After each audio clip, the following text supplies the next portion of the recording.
Thank you, and I just want to welcome everybody who has joined us.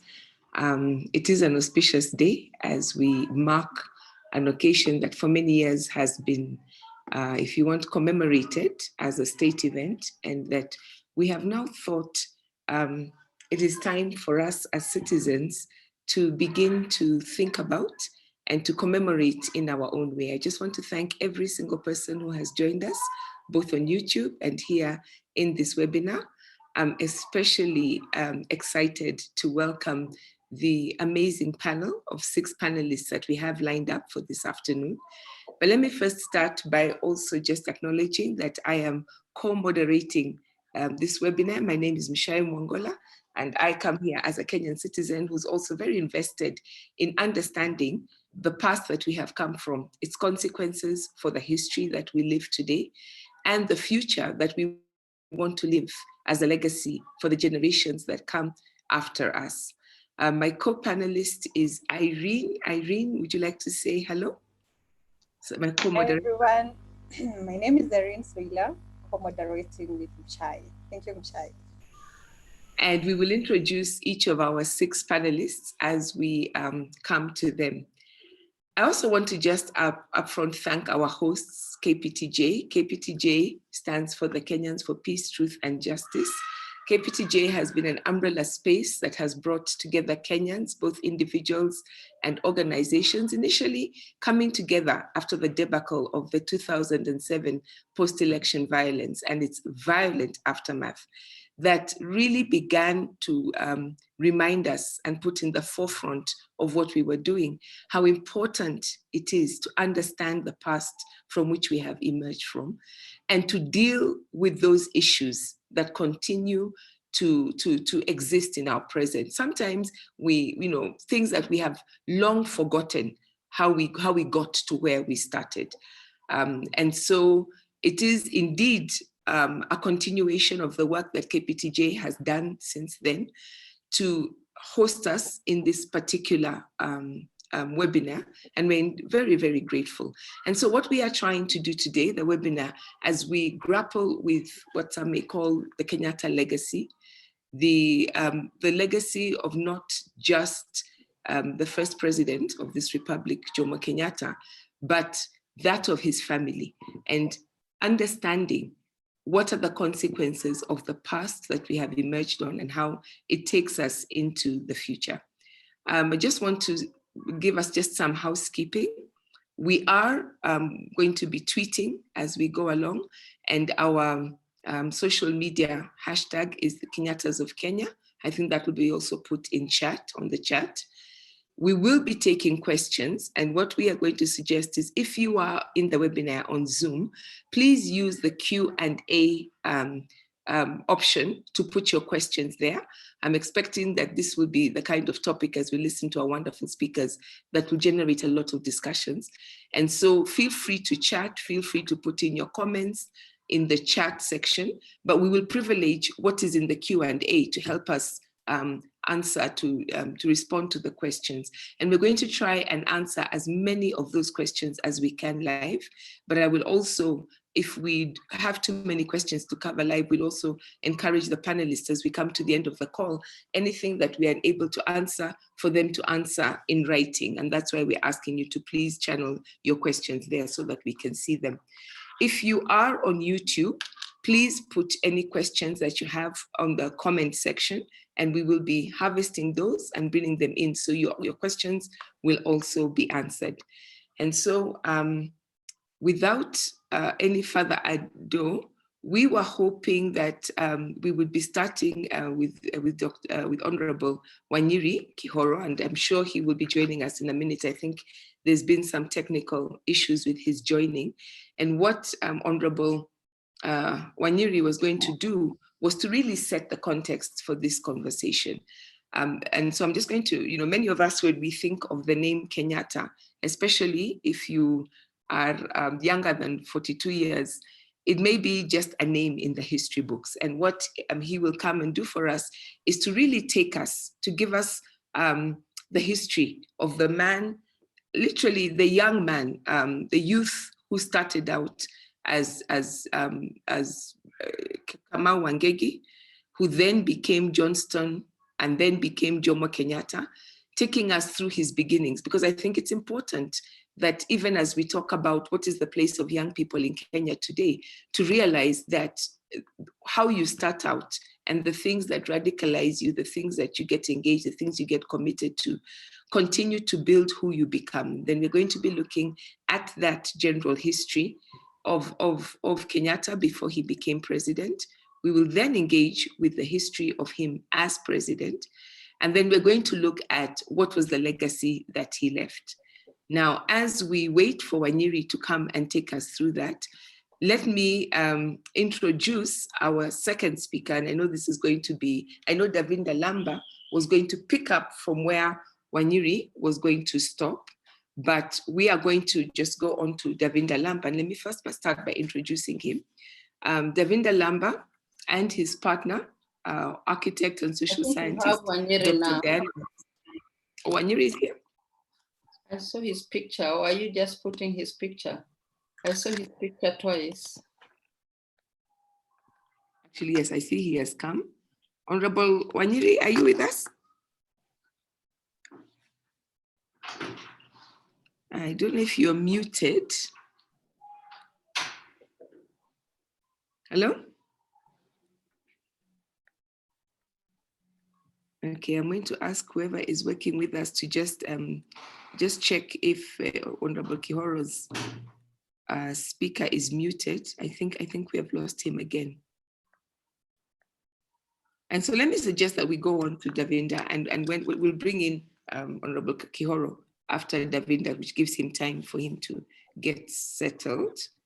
And so let me just go on to introduce Davinda. Davinda and his partner, architect and social scientist, Dr. Diana Lee Smith, designed the Mau Mau Memorial, which is located, as we all know, at the Freedom Corner in Uhuru Park. He is the co-author with the late Terry Hurst of The Struggle for Nairobi, which is a documentary comic book of the history of Nairobi. And he's very conversant with the evolution of the symbolic landscape of the city.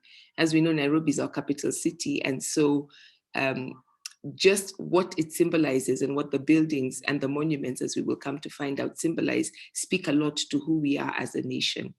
Davinda was a consultant to the Truth, Justice and Reconciliation Commission on its organizational design and operational plan. And he served on the Ndungu Commission of the illegal and irregular allocation of public land. And this he did even as he continued to lead Operation Firimbi, the blow the whistle campaign against public land grabbing from the Mazingira Institute, which he heads. Davinda Lamba is a board member also of the Kenya Human Rights Commission, and he will be speaking to us on the politics of erection and naming of monuments and public spaces in the Kenyatta era. Karibu sana, my brother. Thank you. Greetings, everyone.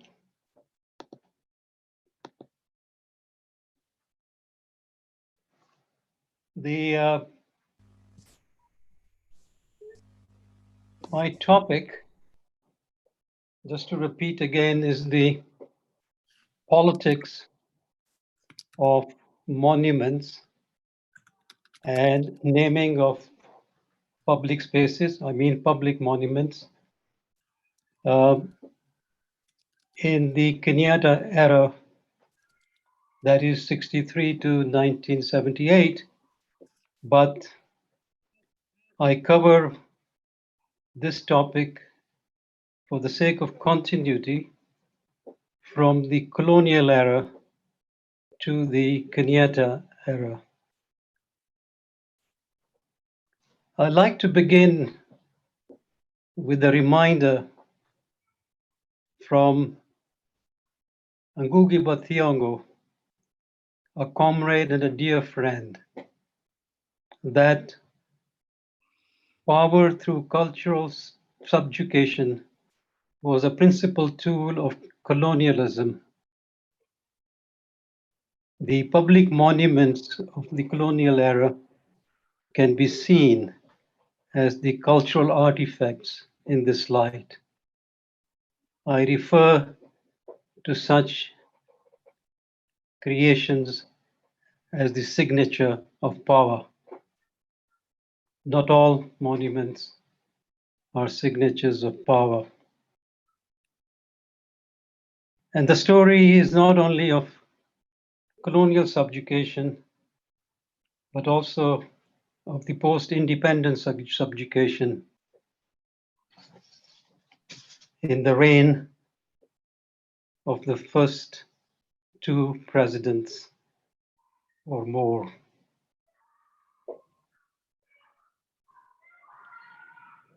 The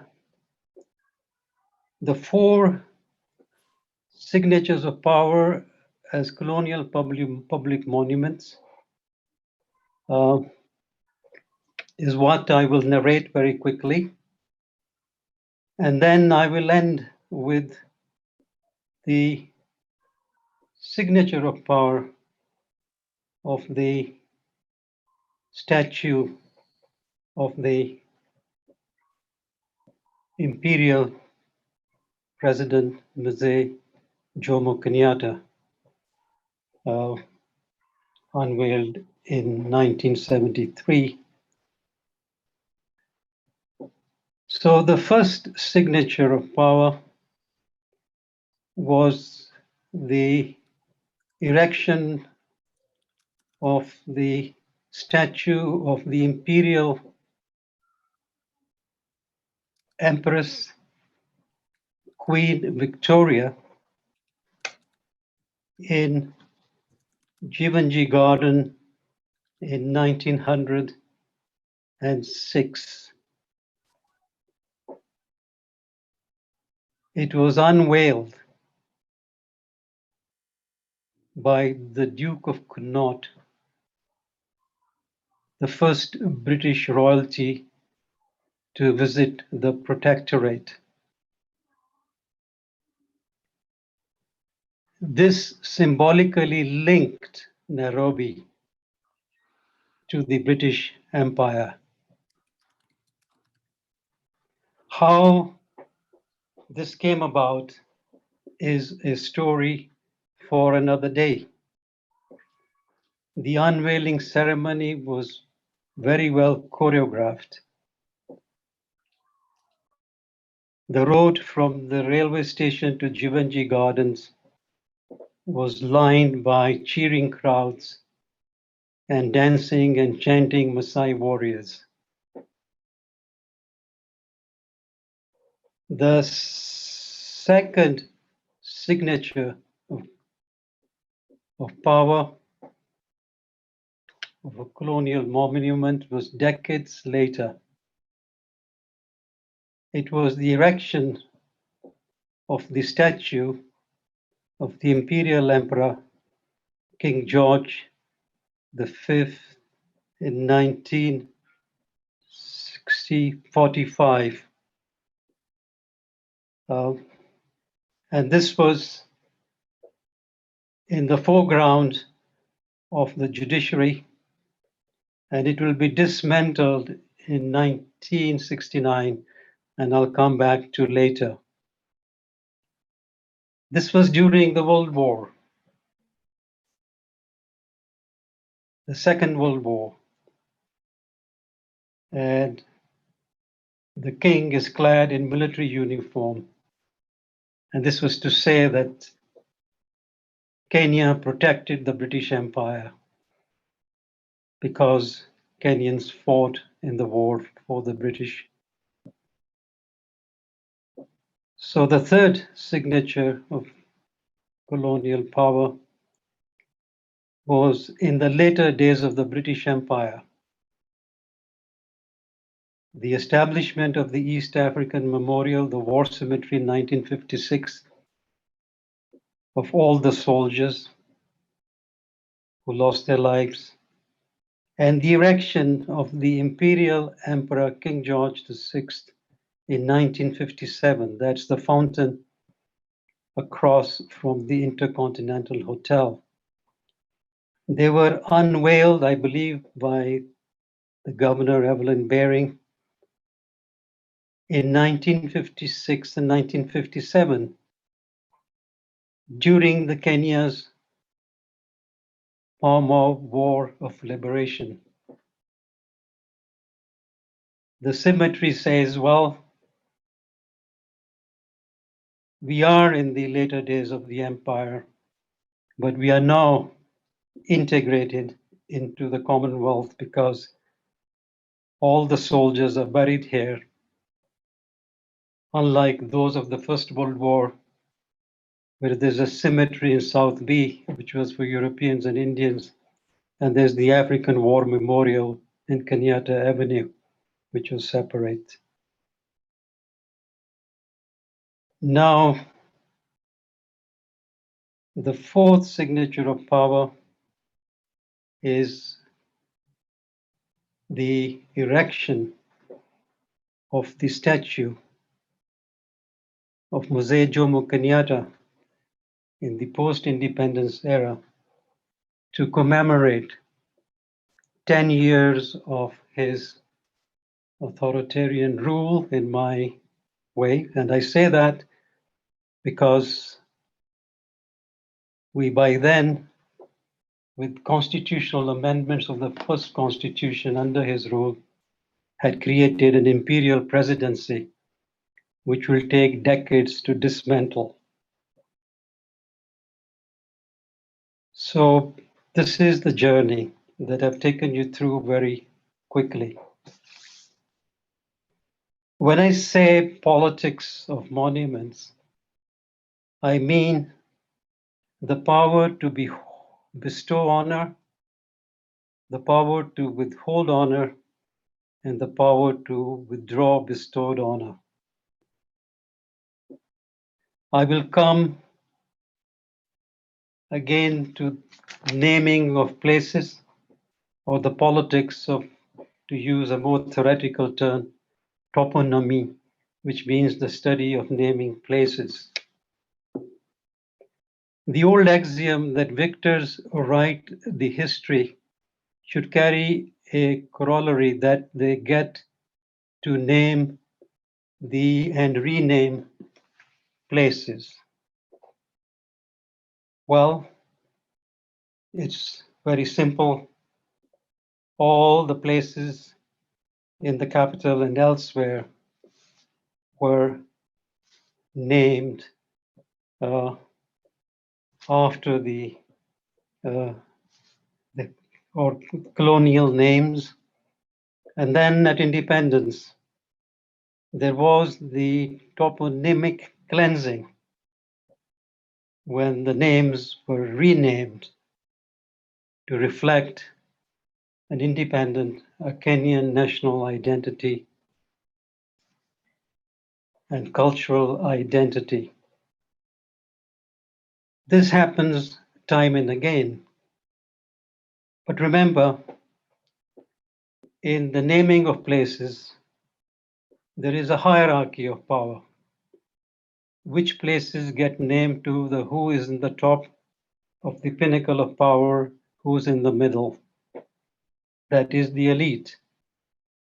Those perhaps at the bottom do not get their share of honor. Let me dwell just a little bit more on this subject. Now, the statue of Queen Victoria is in her full majesty, which of course is vandalized in 2015, I believe, with her crown. That of the King George was in his military uniform, and of King George VI was simply a plaque with his portrait. When we look at the statue of Mzee Jomo Kenyatta in the courtyard of KICC, it is presented by the sculptor His name is James Butler, an accomplished British artist and sculptor who had done the statue of Nkrumah in Ghana and one in independent Zambia. Butler was commissioned by the government to do the statue. It costed £1 million then. Its bronze weighs 3 tons. And I believe Butler perhaps delivered his brief competently. If you contrast Vaze's statue, which is in the parliament, more life-size, with his trademark leather jacket, beaded cap, and so on, more to the human scale. With Butler's creation, there is a majestic difference. Here we have a majesty, twice life-size, high up in the air, placed within 3 important buildings as signature of power, with the judiciary at the back, seat of local government of the city on the right, and the parliament in front.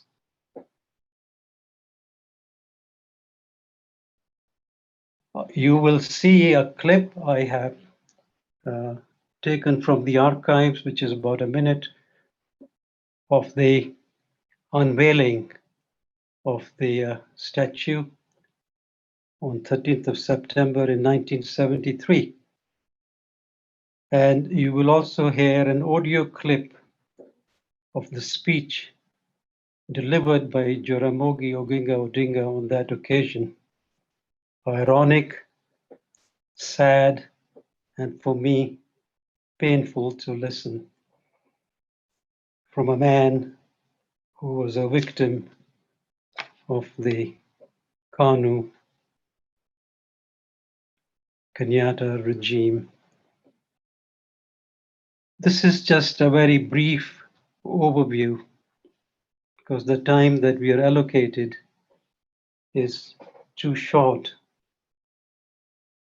The power to bestow honor and the power to withhold honor.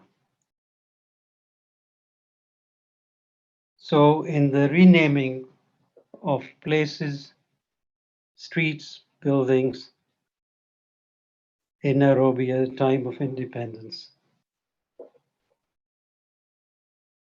the father of the nation, Baba Taifa, of course, has the largest share. I'm not talking about Kenyatta Avenue, that's fine. The landmark public buildings of his reign all had to bear his name. Jomo Kenyatta International Airport, Kenyatta National Hospital, Kenyatta International Conference Center, Kenyatta University, and so on. Of course, you go down the hierarchy of power and you go down the streets. But the bestowing of honor to the others and on the people will come much later in our history.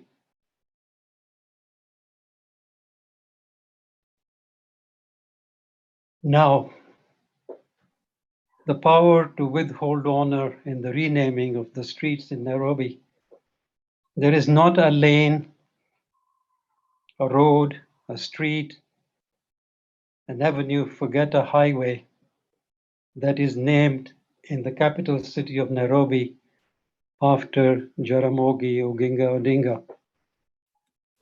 This is the power to withhold honor because you're not loyal to the father of the nation. I'm saying we were dealing with an imperial presidency. It was a constitutional imperial presidency, which I believe Uhuru may speak about.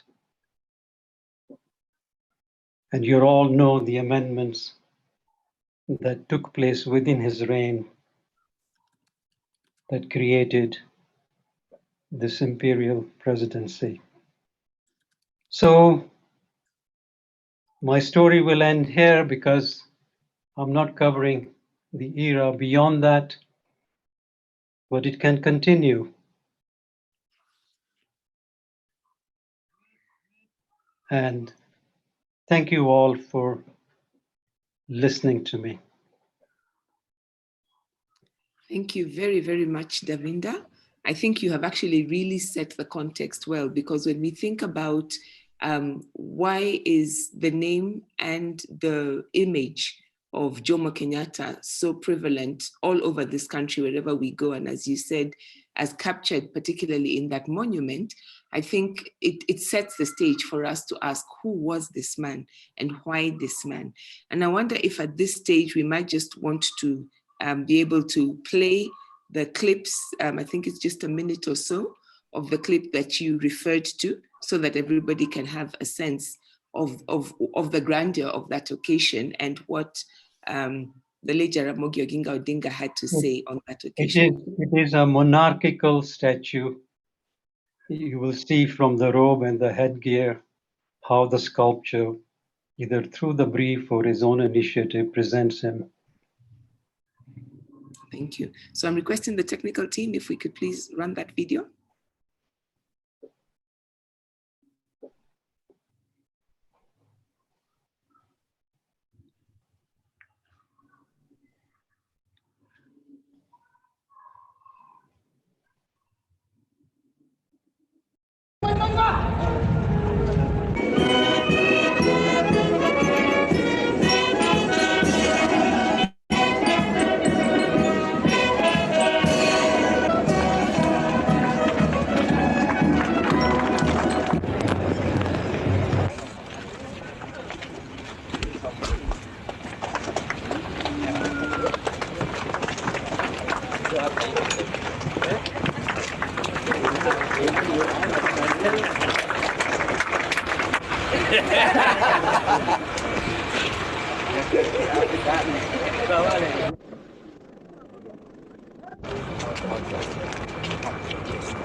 I'm most proud and privileged to be granted the high honor of unveiling the statue of the father of the nation. Who is this man on whom the Republic is bestowing the highest honor? Is the man who delivered the nation from a life that was poor, nasty, brutish, and short. He is God's masterpiece.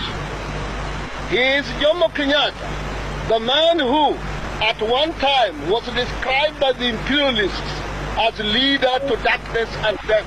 The Kenyatta is a living legend, and like most of us, born of flesh and blood, he has always led a life of dedication and rededication to the service of mankind in general and his country in particular. He has always striven to toil in order to deserve to serve. For his country, he has always lived, and for his people, he has never and would never hesitate to lay down his life. The unveiling of this statue marks the end of the first phase of our history. The tree of Uhuru, planted by Mzee Jomo Kenyatta and watered by blood, sweat, toil, and tears, is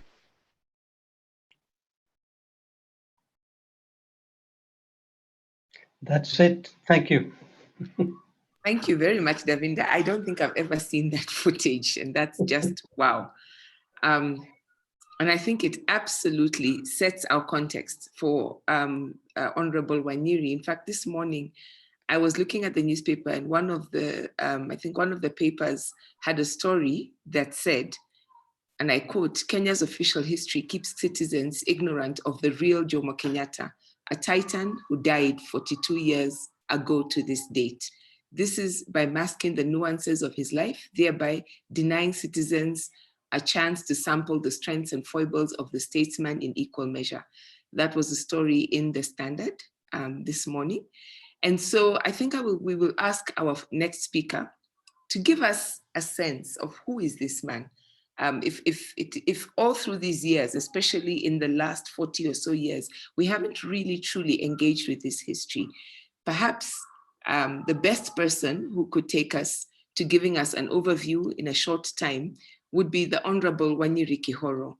Honorable Wanyiri Kihoro is the national convener of the independents, that is, those political actors who are not members of established political parties.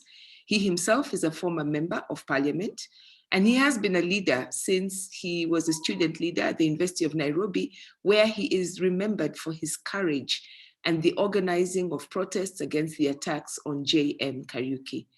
Kihoro was an Amnesty International prisoner of conscience following his arrest in Mombasa in 1986 and the subsequent detention without trial until 1989. And for those of you who are interested in knowing more about his life, please look up his book, Never Say Die, The Chronicles of a Prisoner of Conscience, where he captured his experiences in detention. And I think many of us, when we hear the name Wanyiri Kihoro, also remember the most admirable relationship that he had with his late wife, Wanjiru Kihoro, who he treated as an equal throughout their life together, from the time up till when they were exiled in 1982, to the time that they spent together when she was in a coma from 2003 until she sadly left us in 2006. It is such a privilege to welcome you, Karibu, Honorable Kihoro.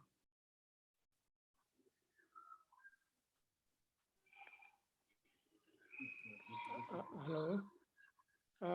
Good afternoon. Good afternoon. I wonder if you could... Thank you.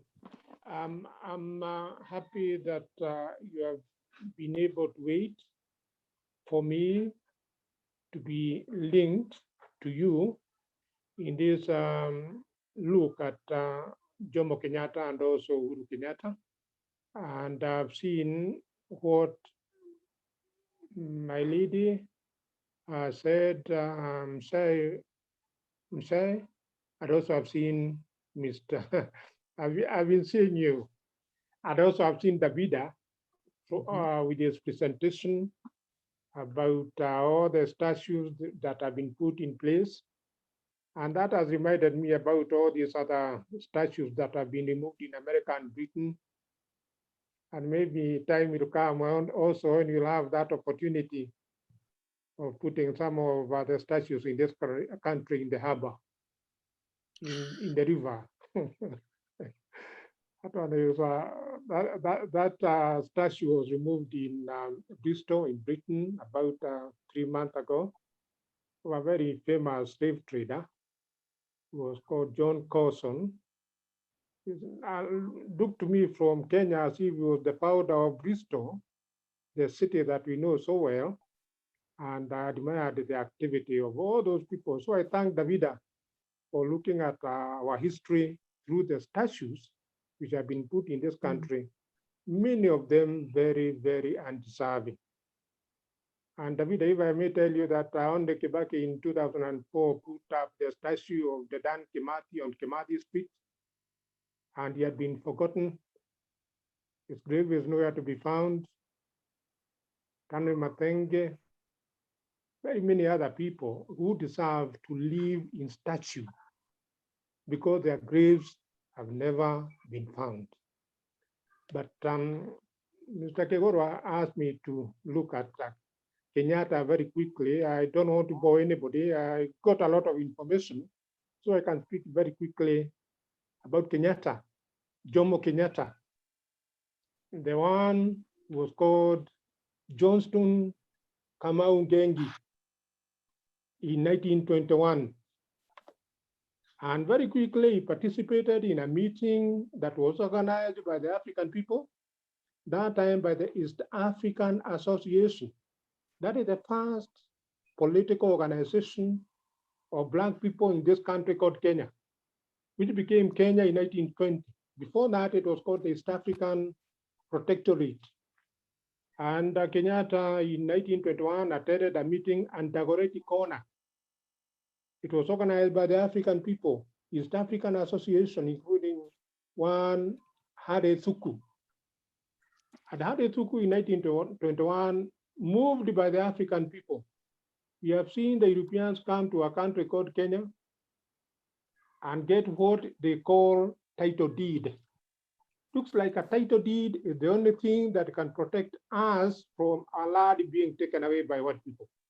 So Kenyatta attended that meeting, the first organized African meeting in Kenya in 1921 in Dagoretti Corner. And from there,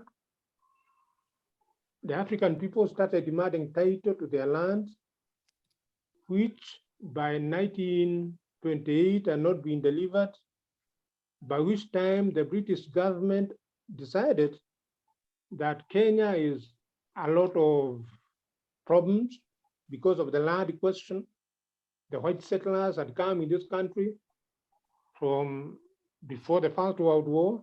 They had taken a lot of land, which ended up amounting to more than 10 million acres. I say that because that question about the empowerment of our people from the coast to the Kenya boundary with Uganda remains up to today.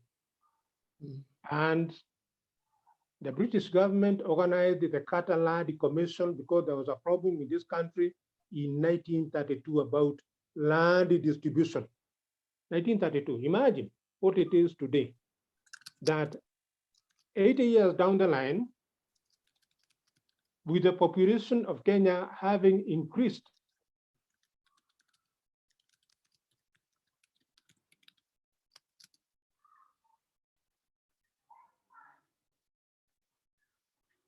Hello? from maybe 32, and there was a land problem. Imagine what it is today.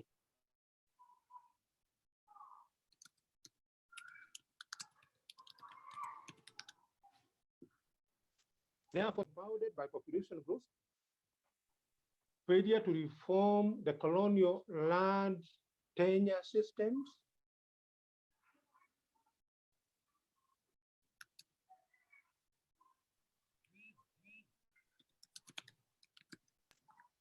Kenya is going to be divided up among the races. I heard Davida mention even when whites and Asians died, they had their own graves. You could not be married as a white person or as an Asian among the Africans. So Catalan Commission 1932 comes up, divide the country among the races. The country was demarcated in 1938, by which time Kenyatta knew all that had happened because the African people in 1928 sent Kenyatta to England, go before the House of Commons, and present the case of the African people about being empowered with land. We have no industries. We have nothing else. Without land, you have no food. You have no family. You have no home. So Kenyatta knew that from very early. I have said that because from 1928, when he sent to Britain, he goes, comes back very quickly. He's sent by the KCA. Kikuyu sent to association. 1932, he is again sent to London because of that Catalan Commission. He makes representation, but the second time Kenyatta is sent to London, he does not come back. He stayed in London until 1946. During that whole period he was in London, he was being supported.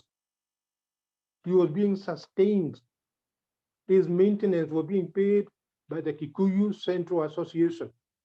People like Jesse Kariuki, you can remember. People like Joseph Kang'ethe State, you know it. These are the people who are at the heart of fighting back, return, restore the land of the African people to the African people. So Kenyatta comes back in 1946. He came back. By that time, KCA had moved on. There was now what was then called Kenya African Union. Kenya African Union for all the Kenyan people, irrespective of where they're born or the language they speak. So when he comes back, you see Kenyatta has changed. Kenyatta has changed. When he left Kenya, he was married to Uhuru Kenyatta. He comes back married to a white lady called Edna Clark and leaves a son called Magana Kenyatta in London. 1947, he gets married now to a daughter of a chief. Unfortunately, she died during childbirth and left a daughter called Jenny. Now, the people who are looking at Kenyatta now, so this is a change demand. This is a man who has become an in-law to the white people. How can he then also fight for us? So from 1946 up to 1952, when Kenyatta is detained, the African people had started looking at him with suspicion. In 1951, he is called to a meeting of Kao in Nyeri. I remember that one. I don't come very far from where Kenyatta addressed that meeting in 1951. And he was the first one to abuse, to reject the Mau Mau movement in June 1951. And he said, he abused them in language, Kikuyu language. They should all be finished. So by the time Kenyatta now is detained in 1952, it is white people who had a reason to detain him. But the African people had already looked at Kenyatta with suspicion. They had formed their new movement called Mau Mau, and Kenyatta rejected them. So when he is detained, when he is held in Kapenguria in 1953, he is given 7 years. He stays there until 1960 as a prisoner of the British. He had very little connection with the African people. So that when he is released now, in 1961, he came back accompanied by his wife, Mama Gina Kenyatta, with whom he had a daughter in 1951 before he was detained. So in 1961, when he comes out of prison, Kenyatta was accompanied by his wife. And thank you, moderator, because I've heard you say that I was detained. That's why I was detained for 3 years. But I was never allowed to stay with my family. How come that Kenyatta, when he is himself in prison as a felon, he was not detained, he was imprisoned. So he comes back with his wife, pregnant. So what I'm saying is, he was very well looked after in 1961. And when he comes back, he finds the African people had formed the KANU and the KADU. Kenyatta does not know what he is going to be. Is he going to be the KANU, which is looking for national government, or is he going to be the KADU, which wants Majibo in this country? By the time he made up his mind, the Lancaster House Conference in 1962, he comes and he is allowed to form the second African government, because the first one was formed by Ronald Gala in 1861, when KANU won the election, but Jaramogi Oginga Odinga said, we cannot form a government until Kenyatta is freed. He could well have become president of this country or even prime minister. He was such a bad person as was subsequently portrayed by Kenyatta, who abused him in public in Kisumu later on in 1969, banned his party KPU, and I take exception of that kind of behavior, because Kenyatta, when nobody could speak about him among the African people, it is only Jaramogi Oginga Odinga who raised his voice and said, we cannot form a government in this country until you free Kenyatta. Kenyatta is the leader of the African people. And I've seen the clips you have played about this Kenyatta. In many ways, some of them are a bit false because if you ask, what has he ever done now for this country? Then you find it difficult to answer that question. And I know you don't want difficult questions today. Now, what happens is that Kenyatta now, when he comes out of history in 1961, and he makes up his mind in about a year, and the government is led then by Ronald Gala. In 1963 election, that is when Kenyatta now formed the first KANU government in 1963. And that is the government that leads the country to independence. And at independence, it was at Uhuru Gardens, some place we know very well on Langata Road. Kenyatta did not accommodate all those people who had struggled for him, who had given him allowances in London. People like Joseph Kang'ethe was overrun by a bus, I still remember. He did not even attend his funeral in 1972. The Mau Mau, people like the Dan Kimathi, whom you would have been very, very close to, because he was the leader of the Mau Mau wing, are people who are fighting for the empowerment of the African people, and he refused even to follow up on his being given a decent burial. And that remains up to today. It is a shame to this country to have somebody like that, as important as that, only 60 years down the line. We cannot be able to recover the body of a man who was executed in 1957, February 18th. And there have been now 4 independent African governments, and they have failed to recover the body of the Dan Kimathi. So now Kenyatta, he did not reconcile himself to Mau Mau, and he took exception of that. And because he took exception, this led to 4 very important assassinations, which I must tell you very quickly. There was one of Pio Gama Pinto, who was waylaid and killed in Westlands, Nairobi. Pio Gama Pinto. And he was seen as an enemy of Kenyatta and his henchmen because he stood his position. He had seen the fight for independence and wanted the African people to be empowered. So Kenyatta took exception of that, and he was shot. And even himself, he was not recognized as an important leader. Kenyatta also killed some of the Mau Mau generals who refused to come out of forests. People like Field Marshal Baimungi from Meru. He said, if we African people have won our independence, it is important that those people who have fought the British to a standstill, these people must be integrated in our defense forces.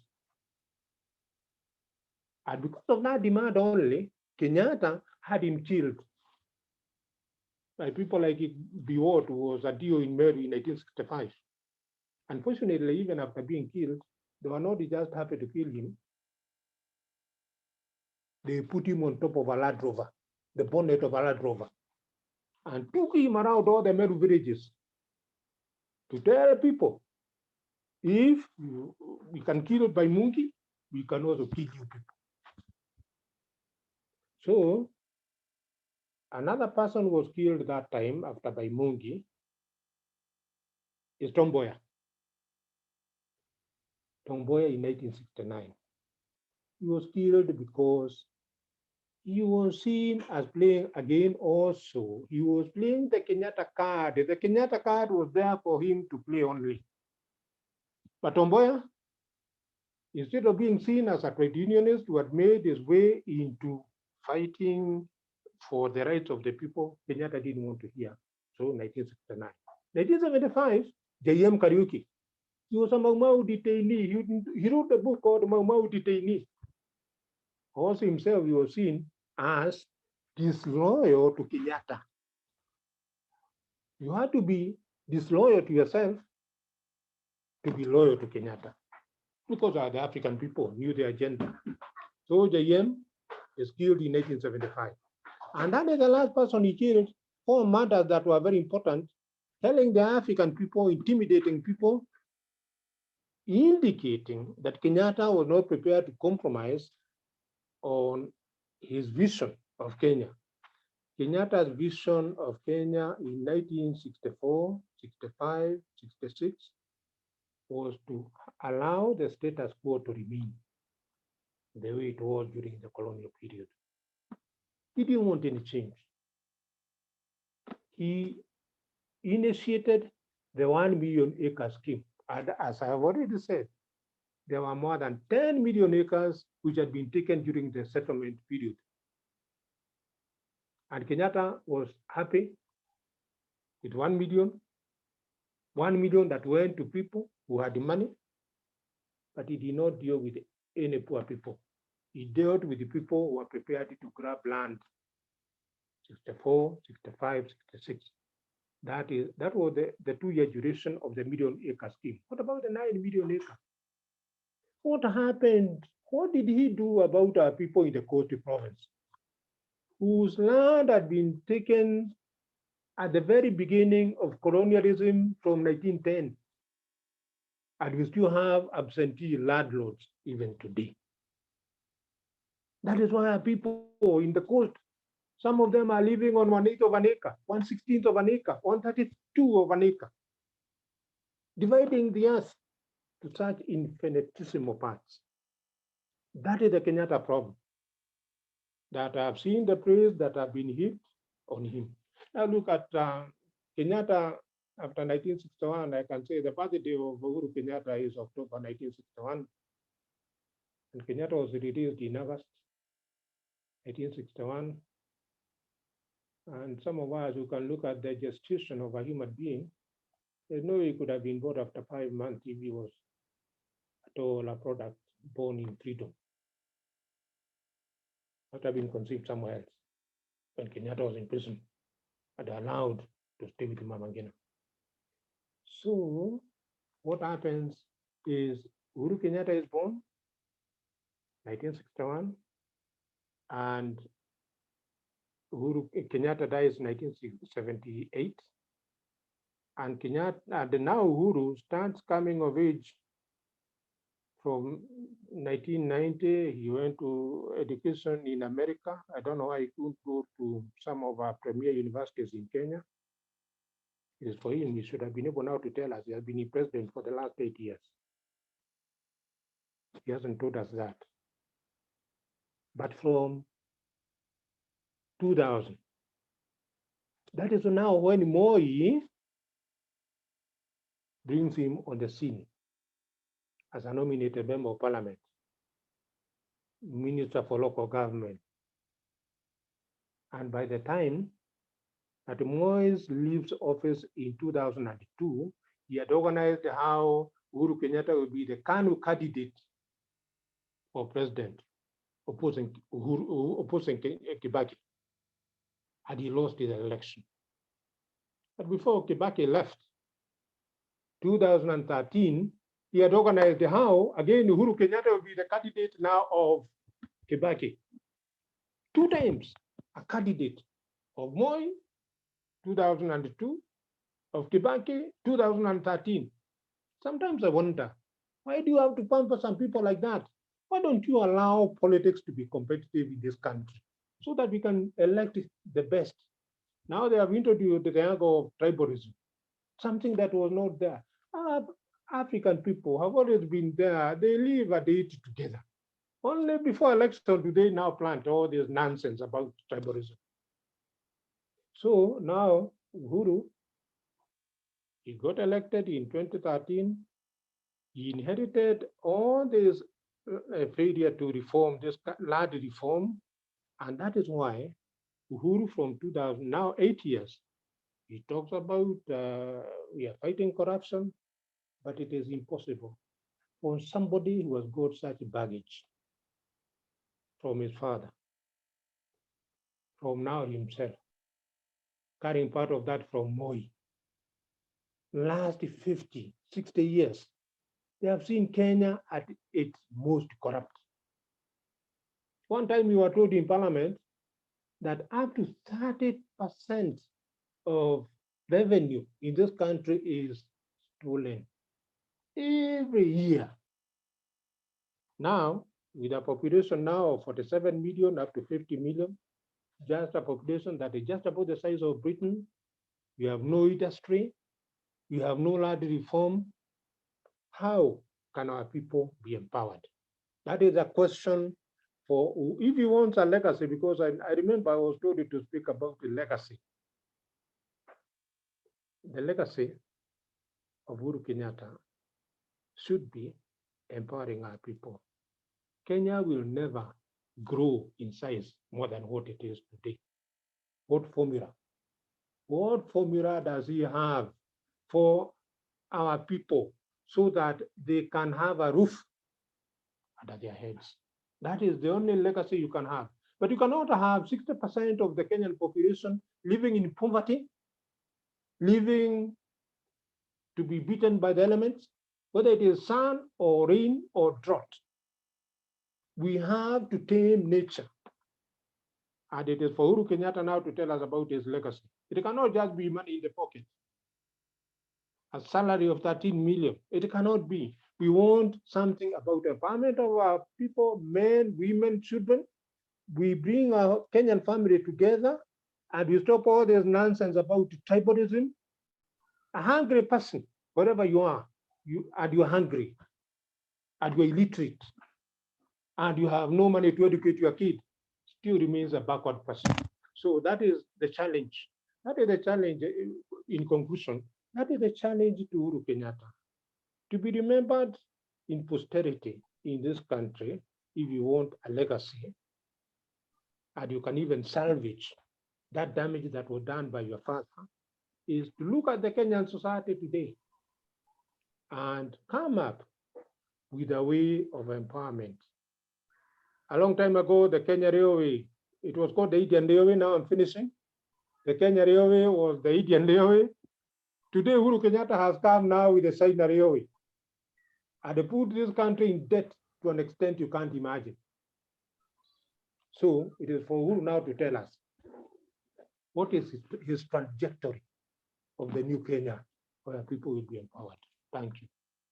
Thank you very much, Honorable Kanyiri. When we started this Wanyiri Kihoro, we had talked about that we are talking about the legacy of the Kenyattas of Kenya.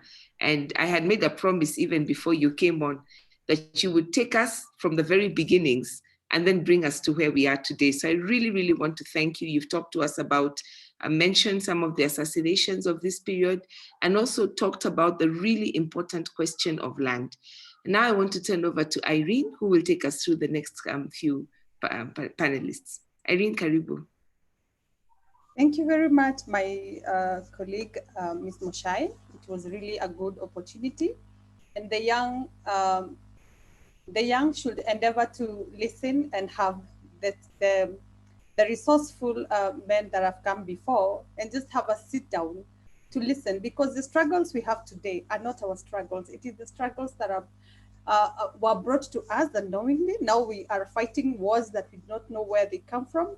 I mean, there's need for us to hear from our elders so that we can even make informed decisions as young men and women of this country. So without taking much time, and to also continue the issue of land, is to invite Faith Alube, who is going to help us and understand the topic on the Kenyattas and the land question. Faith Alube is the Chief Executive Officer in the Kenya Land Alliance. The Kenya Land Alliance seeks to create an institutional mechanism to advocate for enabling land laws and policies to ensure secure and equitable access to land and natural resources in Kenya. Previously, Faith worked at the Kenya Human Rights Commission, where she led the work of the organization on memorialization and also on land justice. Faith is an advocate of the and also an advocate of the High Court of Kenya, and has been organizing people to establish a People's National Land Commission because of the stalled land reforms. So I want to invite you, Faith. Please take us to the next step of land issues. Thank you very much, Suila.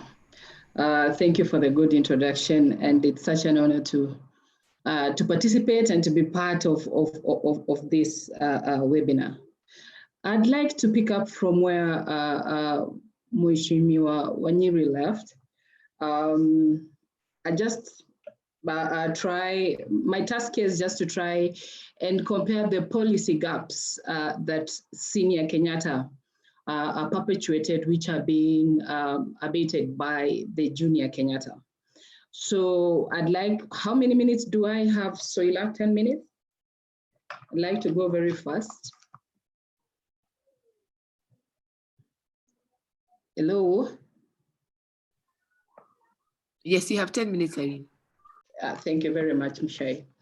So Kenya has endured a long history of land conflicts, which began right from the colonial period. And just picking up from where Mheshimiwa Wanyiri left it, the issue of tokenism from 1897, where white settlers were being encouraged to come settle in Kenya. And they were even being given incentives to come and settle on the most fertile parts of the country. With the settling in the White Islands, they are called White Islands, and these were called were developed through the Mheshimiwa mentioned the Maurice Carter Commission. I'll mention it again. But the white settlers were encouraged to come to Kenya in 1897. In 1899, there was a register or an inventory of sorts where they were saying that most unused and unoccupied land should be subject to the imperial jurisdiction. And this idea, I'll touch it again because it's occurring in our current laws under the Community Land 2016. But back then in 1899, they were called unoccupied and wasted lands. So they called them the crown lands. The crown lands were basically lands that were set aside by the Queen for white settlers to get the best of the best so that they can come and settle and engage in large-scale agriculture. So I'm just trying to lay a basis so that when I come to talk about the senior Kenyatta, you understand the damage he did by just co-opting some of these very unfair policies. So moving along in the history, the communal land tenure was not really encouraged because they felt it was complex. It was complex because it did not encourage the notion of absolute ownership. The communal land tenure had this overlapping ownership operations where kins like my cousin, my uncle, my grandfather, inheritance, and they felt it was very, a little bit complicated for them. So what they did was to promote a different land ownership regime, which they portrayed as being more superior to the communal land tenure. That said, it means that there are some communities that were already marginalized by the fact that most of their lands were already termed as being unoccupied and wasted, and then their ownership regime was termed as being subservient. That was around 1920. In 1934, the way Mheshimiwa has mentioned, there was a commission, the Maurice Carter Commission. And basically the Maurice Carter Commission was just like putting a rubber stamp on the fact that Africans had enough land. What they failed to do was to use the land that they had efficiently. So there's no need to add Africans' land. And it was very sad. It was such a sad ruling from that commission because it was a 3-bench commission. It had 3 assessors. And out of the 3, one of them was also one of the judges that ruled against the Maasai treaties of 1913. So the Maurice Carter Commission just ruled that Africans, the natives, had enough land, and so they did not need more land. What they needed was to use the land that they had effectively. Such rulings were giving white settlers more land to settle on at the expense of let me call them natives or Africans, and you'll get that Africans were called tenants at the will of the crown. So if you're a tenant at the will of the crown, it means that the crown determined your land tenure issues. In fact, there are areas around Rift Valley, areas that Africans could not occupy. These areas, in order to manage the expectations of Africa, they introduced some administrative structures and taxes so that they can really manage Africans and manage the expectations to even own land.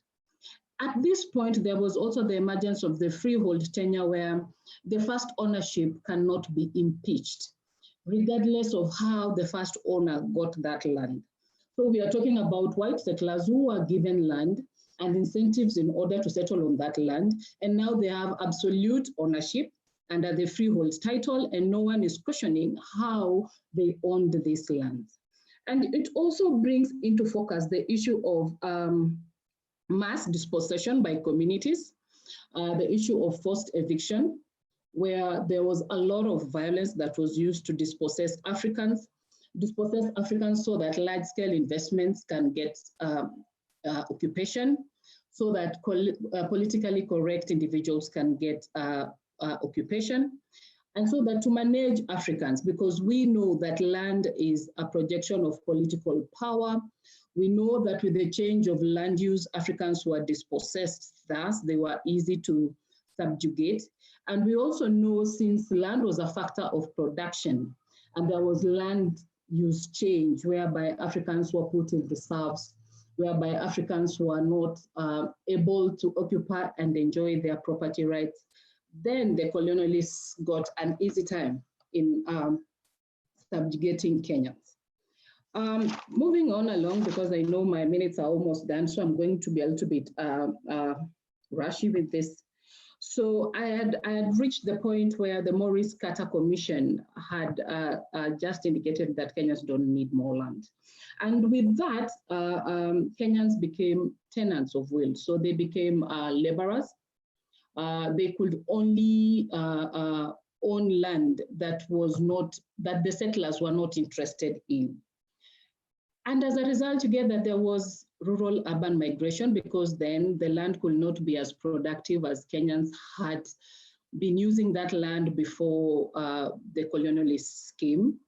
There was the issue of hard tax, whereby now the natives had to be able to afford such.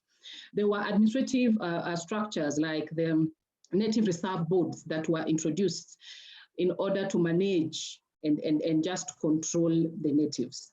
So with that in mind, there are three issues that come in mind that we should consider: the issue of fairness, the issue of inclusion, and the issue of equity.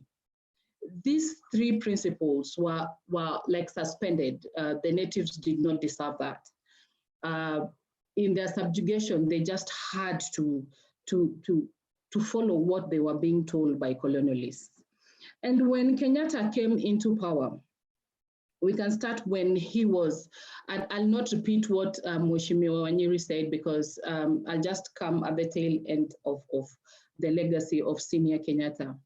When he became the prime minister, instead of trying to correct some of these injustices, he benefited from irregular land allocations together with his cronies. So he co-opted the colonial governance structures.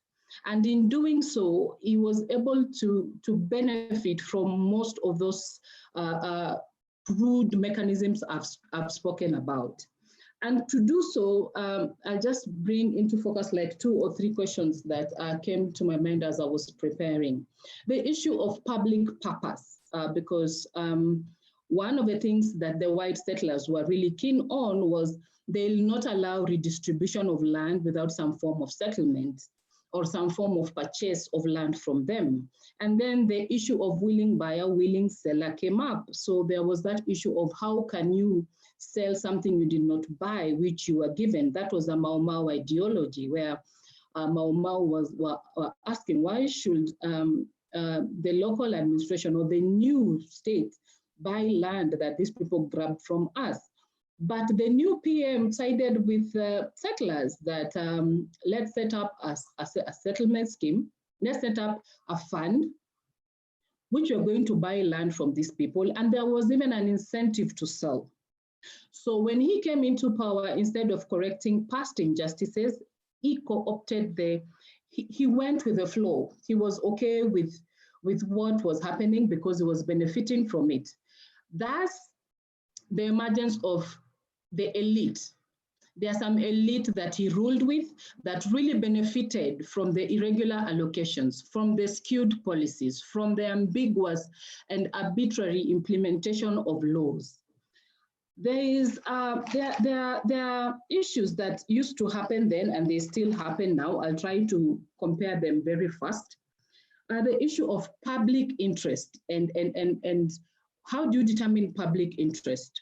Who should benefit from the concept of public purposes? It's been abused then, it was abused then because what Kenyatta Senior did was to perpetuate or cover some of the irregular allocation with the concept of public purposes. It's still being done now because there's a lot of discretion when you're defining what is public policy. What is public interest? Judge Odunga tried to define that in petition number 12 of petition number 22 of 2012 when he was ruling about the Amu coal plant in Lamu. But it's always a question that keeps coming up.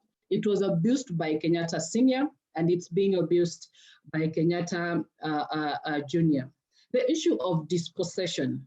When you're talking about dispossession, the natives were dispossessed from their land. They did not have a say. There was mass eviction. There was use of a lot of violence. Now with the violence, we start saying that the natives could not match the force of the white settlers. Just like right now, we cannot, mostly we are always, communities are always disadvantaged when you're talking about forced evictions, when you're talking about dispossession. They can be dispossessed through violence, they can be dispossessed through allocations to mega projects. It's still ongoing. It's a question that Senior Kenyatta did not want to solve, and the current Kenyatta is not even interested in solving them. There's the issue of censorship of freedom and access to information. When you're talking about lease renewal and lease extension, we do not have details of leases that the colonial government entered into with mega projects back then. We do not have the details even right now. When you're talking about marginalized communities that have not been able to, their livelihoods have been compromised because of lack of information or access to information. They are still the same communities that were dispossessed back then. Most of them are still being dispossessed right now. Mheshimiwa spoke about the coastal communities. It's still happening right now. The issue of willing buyer, willing seller, I had mentioned it a little bit, but why were they selling land that they had been given as tokens? That was an historical injustice, but it's still happening right now when public purpose, the umbrella of public purpose is being used to give large tracts of land to investors. And these investors are not even subject to tax regimes in Kenya. It happened back then with companies like Kakuzi Fiber in 1920, companies like Unilever, which are still defranchising locals in Kericho. The issue of settlement schemes and the 1 million acre scheme that were established by Kenyatta Senior, they were used to give his cronies land. The same concept is being used right now, whereby the government just expropriates land and terms it as to give land to the landless. But the landless are politically correct persons who would afford land if they'd want to.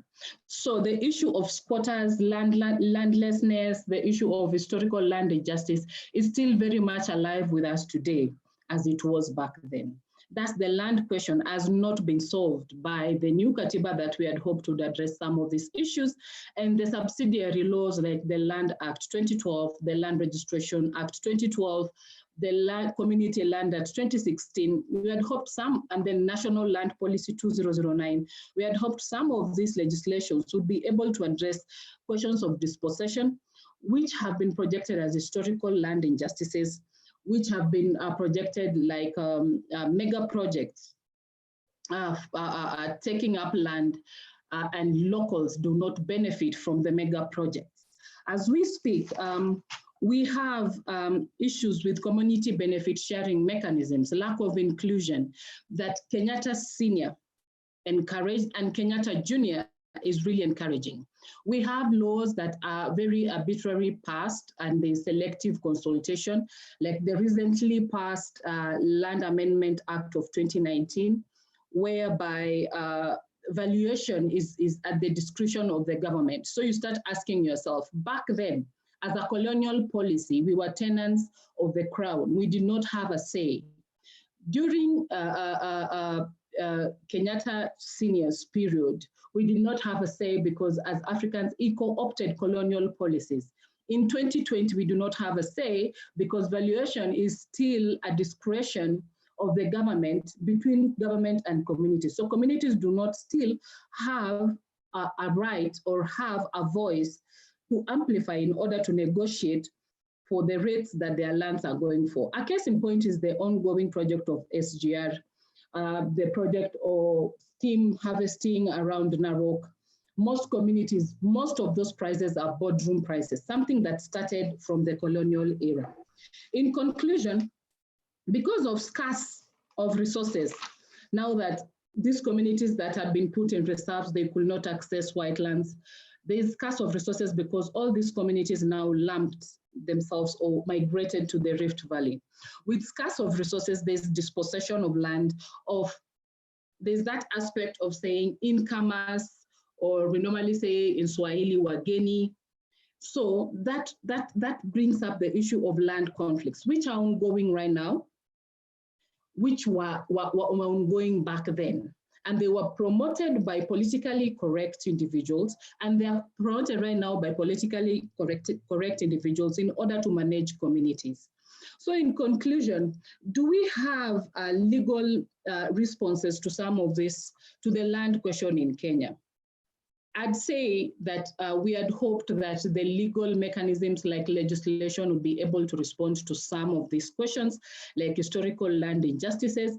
Unfortunately, the National Land Commission, the commission that is supposed to solve some of these issues, has been unable to so far. To the best of my knowledge, they formed a tribunal, and this tribunal could not come up with conclusive resolution of historical land injustices. They were recommending, and then one had to go to a court of law in order for the recommendation to be enforced. So our legal process is expensive, it's lengthy, and there's that aspect of a legal process can be adjourned, a legal process is subject to other issues, operational issues, that a community is still denied land. When you look at the compromising of livelihoods for marginalized communities like forest dwellers, hunterers, and gatherers, back then the colonial administration marginalized them. It's something that is ongoing right now. The Sengwer are still being evicted from their natural habitat. The Ogiek, the Endorois, they have rulings that they cannot enforce. Something that was, it's a legacy, it's a colonial legacy that we've let continue up to date, despite having these beautiful pieces of legislation, despite having regional mechanisms and international mechanisms that we can utilize under our laws. These communities are still disadvantaged. Lastly, mega investments. When you look at mega investments, we have laws that can guide the operationalization, the mechanism of having mega investments in Kenya. But as we speak right now, we have mega investments that are a law unto themselves. And I'll take an example of tallow oil. As we speak, tallow was situated in a marginalized community in Turkana. Tallow slapped the Kenyan government with a bill of 214 billion. What is tallow charging? The same concept was there during colonial era, whereby the investment, the large investors felt that they are doing Kenyans a favor by relocating and getting all these tax rebates, getting all these incentives, and no one was asking what was the basis of the investments. But right now we need to ask, what is the basis of Talos 214 billion bill? Why is that oil? How have communities benefited? The tokenistic CSR approach that they've been able to implement in Turkana, does it suffice? Are communities, are they happy with the CSR, tokenistic CSR approach? Wouldn't it have been better if there was a policy on benefit sharing that is entrenched in a policy or in a law, and the law enforced to the letter? Lastly, there's the issue of an enhanced community agency that we can do, like what decolonization campaign did. That was a good campaign, but how many communities can actually engage with such sustainable, robust advocacy campaigns? Very few communities can do that, but it's a way to go, because as where we are right now, what ailed us in 1897, where there was the tokenistic approach to land governance, is still ailing us in 2020, almost 100 years plus. I'd like to refer us to the Ndungu Commission recommendations, to the Njonjo Commission recommendations, to the Maurice Carter Commission, which was a bad report. And then there was the Swinnerton Plan of 1954. All those documents would give us more insights in our land governance mechanisms. And then currently there's the TGRC report, which has a whole volume on land. And then a version of it, because there were so many versions of the TGRC report. And then I'd like us to also, as I conclude, I'd like to challenge us to get involved in the review of the National Land Policy, which is due this year. Thank you very much, Soila. Thank you very much. Can I continue? Okay. Thank you very much, Faith. Okay, sorry. Thank you very much, Faith, for that very elaborate presentation. You have given us all about the land issue and what exactly is ailing us. You have also told us that the principles that were never applied during the first regime and now the current regime are still ailing us to date. The question we need to ask ourselves is, how do we then correct the mistakes? How do we then make sure that the current generation is not going to continue suffering because we have all the answers with us?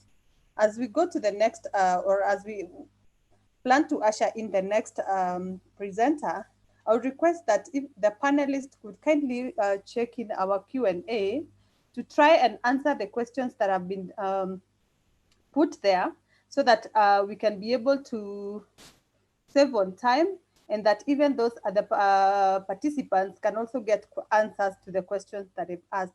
So kindly, all the panelists, please feel free to access the Q&A and try and answer the questions that have been laid out there. So the next presenter we have is a presenter that is going to give us details on the Northern Question. Why is the Northern Question important with the Kenyan legacy? Why is the Somali question important with the Kenyatta legacy? So I want to invite Dr. Salah Abdi Sheikh, who is going to give us a brief analysis of the Northern Question in regards to the legacy of the Kenyatta. Salah Abdi Sheikh is the author of Blood on the Runway, the Wagala Massacre of 1984. He has been advocating for the rights of the victims and survivors of Wagala Massacre since 1997 through the Truth Be Told Network, which he co-founded. A certified public accountant and business professional, Salah is also a notable playwright and believes that he should have studied literature instead of business. He founded the Umma University School of Business and Technology in 2013, when the university received interim accreditation. He was appointed the dean of the school until June 2015, when he resigned to concentrate on his audit firm. Salah Abdi is known for his vocal activism, and for bringing the attention of the world to Wagala massacre. Over the years, he advocated for the rights of the victims and survivors of Wagala massacre and other violations in northern Kenya. So without wasting much time, kindly allow me to introduce and to invite our Salah to take us through the northern question and the need to look at it from the legacy angle. Welcome, Dr.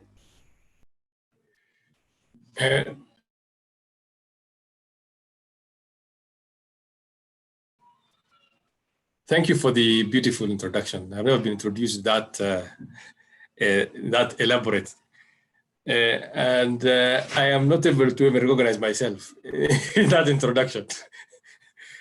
So I'm going to talk about everyone was talking about Kenya, and there is the other Kenya. You know, when you go to Mandera, people tell you we're going to down Kenya, or we are going to Kenya 1. We are Kenya 2 or Kenya 3. I don't know which one we are. Let's start with how the North became part of Kenya. And then we tie that to the Kenyatta legacy, because Kenyatta was the first prime minister and the president of the country. So the region called the Northern Frontier Districts was part of Jubaland, and it was carved from Jubaland in 1925. At that time, that Jubaland and the Somalia in general was, apart from Somaliland, was ruled by the Italians. And this part of northern Kenya now was taken over by the British. So that's how Northeastern became part of the Kenya territory during the colonial period. At the time of independence, if you go just before independence, it was the Lancaster conferences. And the delegation from northern Kenya wanted to be, there were two issues that were being debated. One was, do we want to join Somalia, or do we want to be an independent country of our own? The idea of being part of Kenya was not considered. So what happened was the British were trying to have, a sort of having their cake and eating it, because they wanted to keep their relationship with Kenya and they wanted to keep the relationship with Ethiopia. And there was the issue of the religious difference between the people of the North and the mainstream Kenya. And they wanted to appease the Christian, majorities in these two countries, while trying to appease Somalia too. So they couldn't do the three, and they were sort of not sure of what to do with northern Kenya. By 1962, at the Second Lancaster Conference, the Somalis were feeling that the British were not giving them the ear, they were not being heard. And when they went there, they said, we're not participating in the conference, we want to a different conference discussing the future of northern Kenya. But then that did not happen, but the British, under that pressure,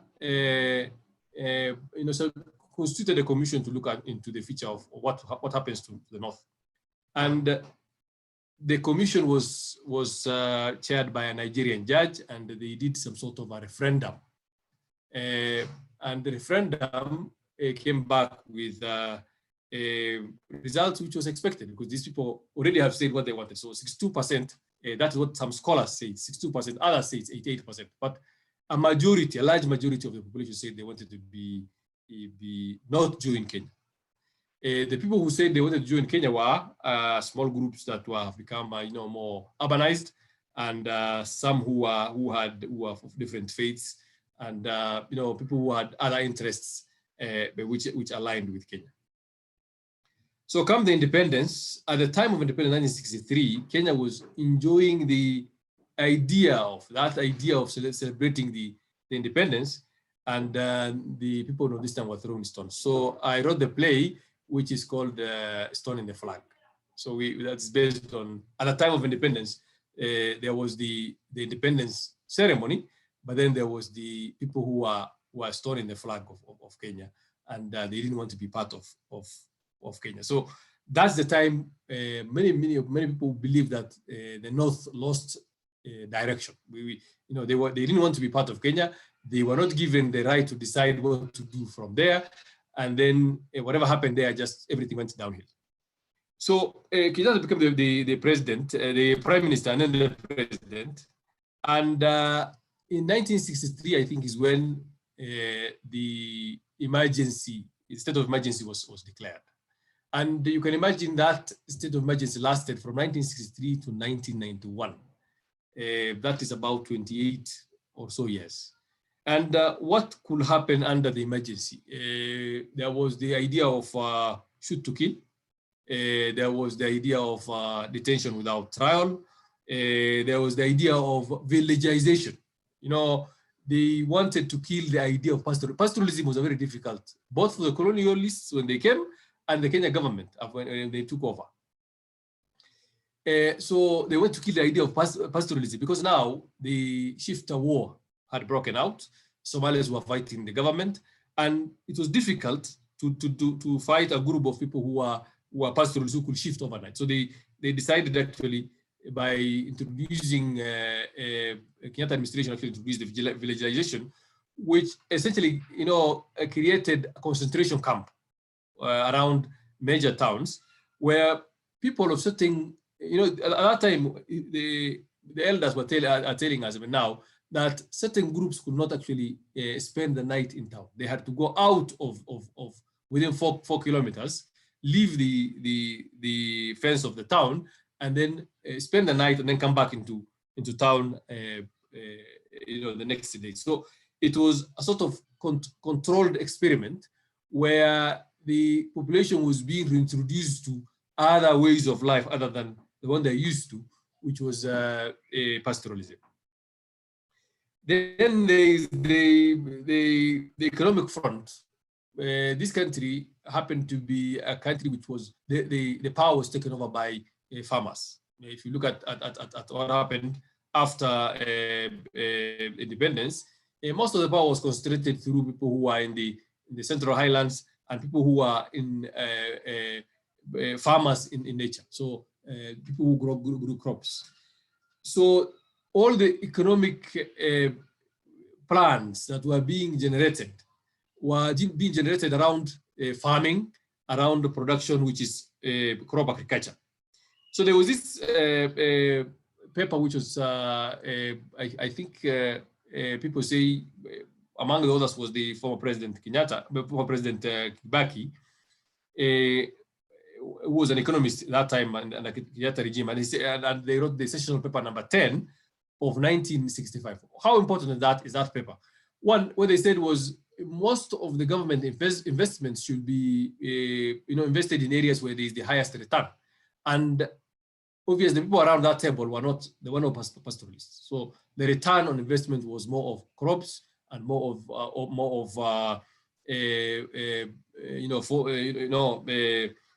trade around export of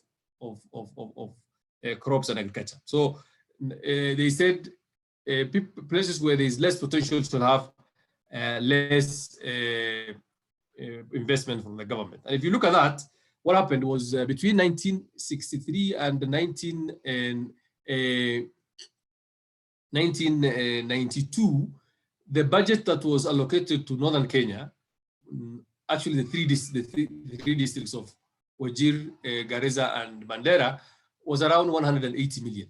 And 180 million in that region, which is a third largest region in the country then, which actually constitutes around a quarter of the country. That was a very small amount of investment, and it was mainly spent on security. So you can understand when you see the people from the north getting very angry at the current debate around allocation of the budget, allocation of revenue to counties, is we are seeing again the same idea, which almost looks like whoever was writing this formula read the session number 10 of 1965. So if we look at again the idea of at the time of Kenyatta, the idea of the otherness of the Somalis was at that time it was muted, and it was created because of the shifter war. And the shifter war people don't know. Shifter war only lasted about 4 years. It started in 1963 and ended in 1967. But the war on the Somalis, the who then, by the time the Shifter war was ending, were the Shifters, continued up to, I think, continued up, in some form or another to death, but continued actively until the end of Moi's rule. So the idea of identity, citizenship became fluid. So scholars actually describe Somalis as ambiguous, Somalis of Kenya as ambiguous citizens whose citizenship is fluid. You cannot actually understand whether they are actually full citizens of this country or whether they are not. So that culture of treating Somalis as ambiguous citizens or accidental citizens came at the time of the former president Kenyatta. Then again, this, if you continue with the citizenship issue, you look at people who lived in northern Kenya were not allowed, let alone getting passports, were not allowed to visit the passport office. You could not actually go to the passport office to apply for passports. Then what happened was people who lived in Nairobi will go to the Somali embassy in Nairobi, get a passport so that they can travel the world. And the Kenyans will probably never have been to Somalia. So that identity issue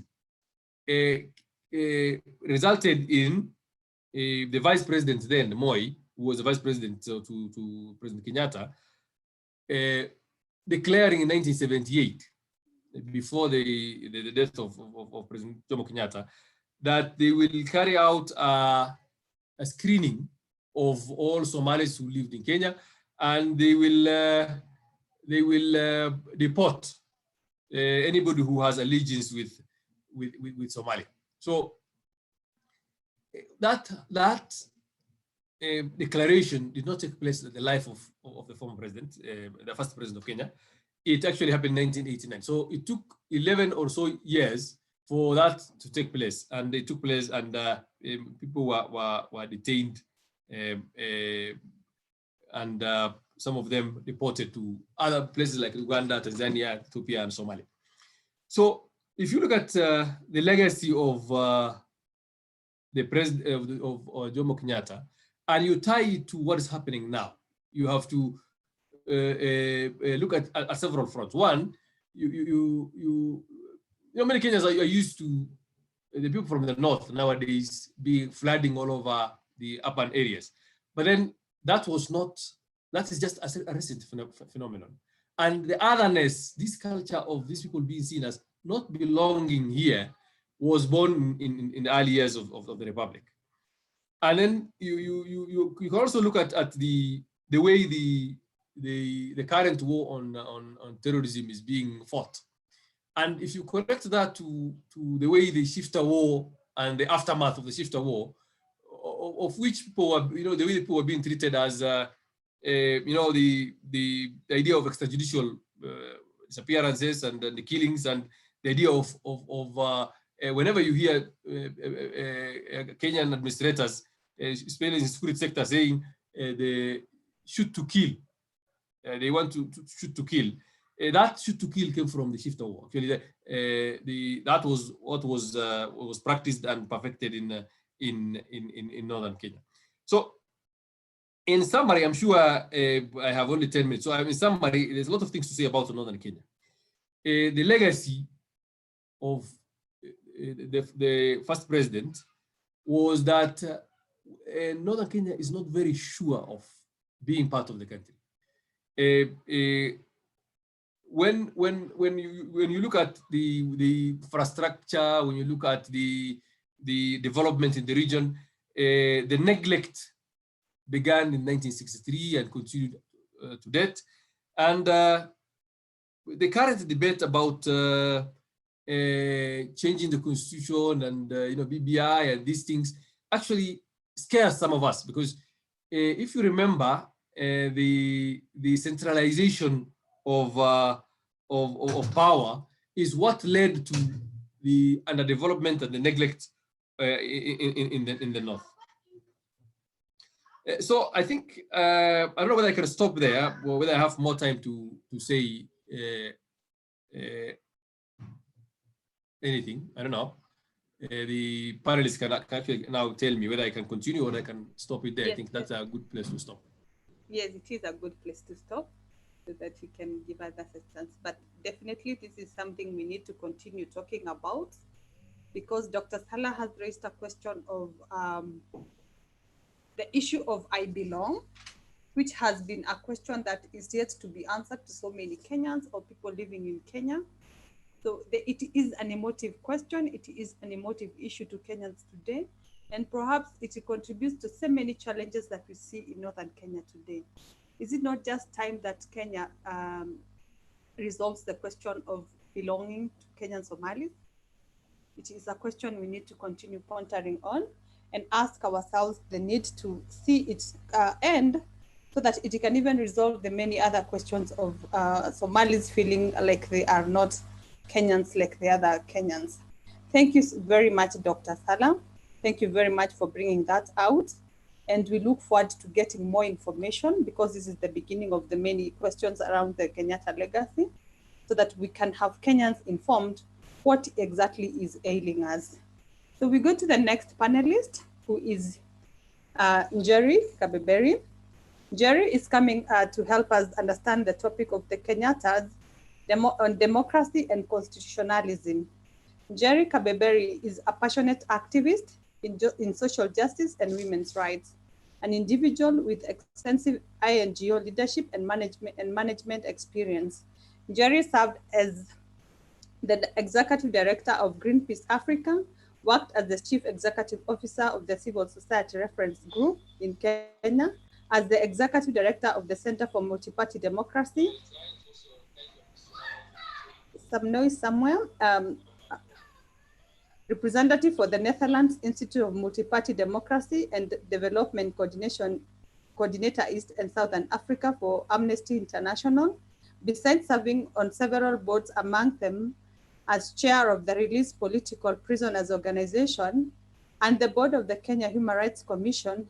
Kabeberi was awarded several prizes, including the 2010 ILO Wedged Award, in recognition of her work to increase women's rights in Kenya, the Frankfurt Chamber of Lawyers Humanity Award, and a Democracy Ribbon in the Netherlands in 2009. She is currently the director of chapter program and projects in Kenya. So without wasting time, please help me invite Njeri. Karibu sana. Thank you so much, Irene, and thank you for the elaborate introduction. I think because we seem to be running out of time, I'm going to go straight into the topic. I want to thank the panelists who have spoken before, because they have set the context very well for where we are today, and maybe where we should, my question is, where should we be going if this is where we are today, which doesn't look very, very bright. I just want to say that I want to bring in an argument, which is not quite my argument, but it is Socrates' argument, that a vote without wisdom is a disaster. And it does seem that in Kenya, election after election, we continue to bring to ourselves disaster leadership. Knowingly or unknowingly, we still do that. And yet we have one of the best constitutions. We have fought so hard to be where we are as a nation. And yet every election, a disaster happens. So I want to start by trying to define what the understanding of democracy worldwide is, because it seems as if that exactly is where our problem lies. That which is supposed to liberate us is what is tying us down. And the Encyclopedia Dictionary says that a government in which supreme power is invested in the people and exercised by them directly or indirectly through representation. So supreme power is given to the people. And the people are supposed to exercise that supreme power. And then Abraham Lincoln modified and said, a government of the people, this is what we all read in civic classes, a government of the people, by the people, for the people. And I'm going to break down a bit of that, because a renowned Greek philosopher, Socrates, argued that, and I quote, if you are going on a sea voyage, who would you ideally want deciding who was in charge of the vessel? Just anyone, or people educated in the rules and demands of seafaring? Are you going to get a captain who knows what is happening about in the sea, who will navigate the ship? Or are you just going to pick the next guy or your relative or your ethnic brother or whatever? And we know what that can do, and because we have seen it. He further argued that only those who had thought about issues rationally and deeply should be near a vote, should be allowed to vote. In other words, if you haven't actually thought about it, if you haven't understood what leadership is, you shouldn't actually vote. Of course, that negates a lot of the arguments me, part of it, concerned have argued that everybody ought to have a vote and everybody should be voting. But we have also seen the disaster that that can bring us. So he concluded by arguing that a vote without wisdom is a disaster. And therefore, I want to say that in Kenya, our democracy seems to have gone exactly how Socrates predicted democracy could go wrong. The Uhuru Kenyatta government has used the tyranny of numbers, as brought out by Mutahi Ngunyi some time back, has used the tyranny of numbers to perfect ethnic democracy in Kenya. We now are an ethnic democracy, really, because democracy is we vote every 5 years. But how do we vote? We only vote ethnically, no other consideration whatsoever. So we can say in Kenya, and I can say this without any shadow of doubt, that we are an ethnic democracy, this country. The government has revived and perfected the high culture of impunity, which governed the Jomo Kenyatta regime, as we have heard, be it on land issues, be it on corruption, be it on a lot of the things that Wanyere talked about, a lot of the things that Davinda talked about, and actually Faith also brought out in terms of the land question. This culture of impunity, which anyone can do anything, is what we have today. And Moi inherited this culture from Kenyatta, and the Uhuru government has reintroduced what I would call a culture of fear. I never thought after all the struggle in this country, we could go back to a culture of fear. But today we are actually governed by that culture of fear. And when a nation is governed by a culture of fear, it cannot develop, because the best minds and the brightest minds go into hiding. They speak in whispers again. And we moved from speaking in whispers to speaking boldly. And I can see we are slowly being pulled back to speaking in whispers. And that is a dangerous situation to be in. So what do I want to say? That we have diluted and made a joke of Kenya's democratic system, despite us voting every 5 years. So the West has helped us, let me say, to introduce democracy in this country. But how is our democracy? What kind of democracy do we really have? And I'm sure majority of you will agree with me that we do have only what I can conclude as an ethnic democracy. So very sadly, I must conclude using Abraham Lincoln's definition, that this government, instead of it being of the people, is instead a government that serves a few people in Kenya. And despite it having been brought by the people through the vote, although we take responsibility as citizens, we have to take some responsibility. In fact, a lot of responsibility. We also know that we have records of mass outcry on rigging over and over. Over the years, there's always mass rigging. So we take responsibility that we have leaders that we have voted in, not losing the fact that we always have mass rigging in this country. We also know it is definitely not serving the people of Kenya, and we cannot therefore argue that it is a government for the people of Kenya. So Abraham Lincoln's definition of what democracy was, doesn't only one thing fits in, by the people. And even that by the people, we have recorded rigging over and over and over. So where are we headed from here? We have a good constitution, one of the best in the world. That constitution provides institutions that should help us govern this nation adequately. And yet we are not able to do this. So what I want to conclude is that Kenya needs a regime that is grounded, of people grounded in wisdom, reason, justice, and fairness for all. Citizens of reasonable mind and wisdom must steer this nation back to universally appointed path.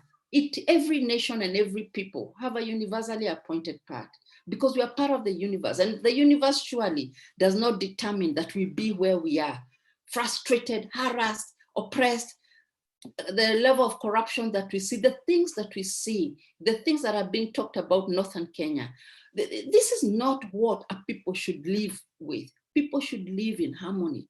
People should live in peace. People should live respecting each other and loving each other, not talking about Kenya 1, Kenya 2, Kenya 3. So we have lacked that wisdom from the beginning, from the foundation of our republic with Jomo Kenyatta. We lacked that wisdom. In fact, what we had is a very divide and rule system that of course was inherited from the British, and Kenyatta perfected it. He perfected it, and that's why we have the Northern as it is up to today. That's why tribalism was introduced the way it was introduced from the beginning, and that's why we have today an ethnic democracy. So unless as Kenyans we face the truth, really face the truth, and stop hiding behind our ethnicity. It is just destroying us. It is destroying this nation. It doesn't matter whether you are in the ruling ethnicity or you are in another one that is not ruling. The minute you hide behind ethnicity, you are as bad as those people who are in leadership and practicing ethnicity. Because if we want to get people of wisdom in this country, they can't carry the ethnic card. They can't talk about the tyranny of numbers. They have to talk about the people of this country. They have to talk about fairness and justice for all.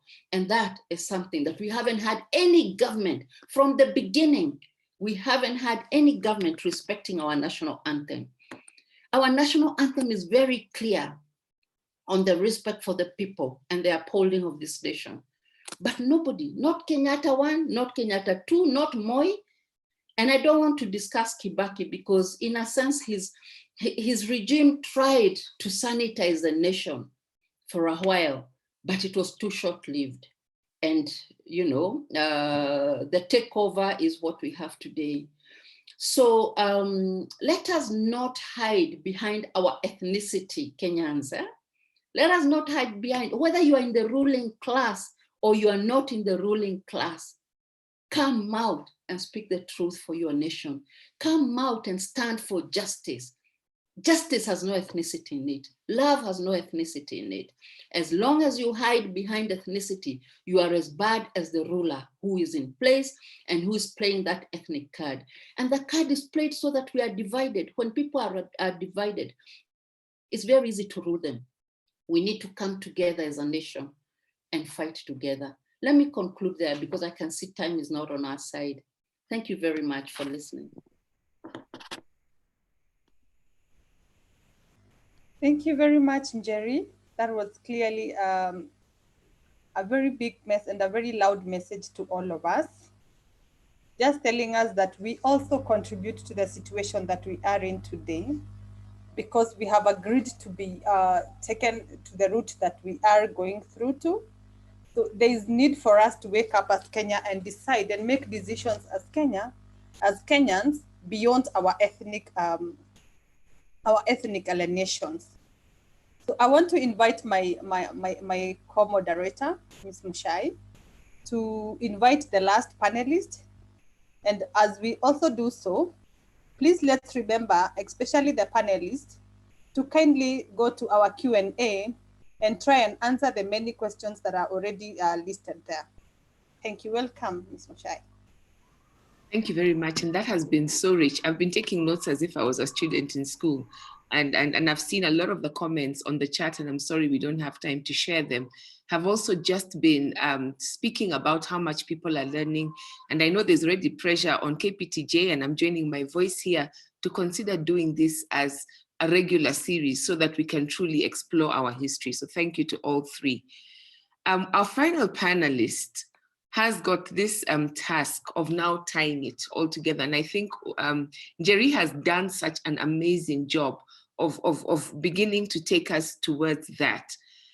Dr. Wandia Njoya is an academic who's a senior lecturer of literature and French at a Kenyan university, but I know many of us know her as a public intellectual who explores the intersection of creativity and technology to come right into our living rooms, onto our phones and our computers, in order to catalyze our thinking on a wide range of issues, including education, land, politics, and work, broadly spurring us to understand our lives through the lens of love and revolution. And I was listening to everybody and I was thinking how that ties into everything we have been saying.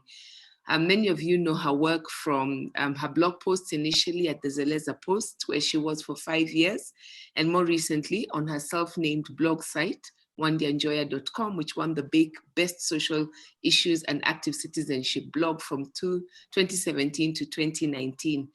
I'm very pleased to say that Wandia is one of the co-founders of the intellectual platform The Elephant, where she also writes, and has currently started a vlog, Maisha Kazini, which you can find on YouTube. So Wandia, bring us, I know you've got 10 minutes and that's difficult, but bring us to a close by answering this question.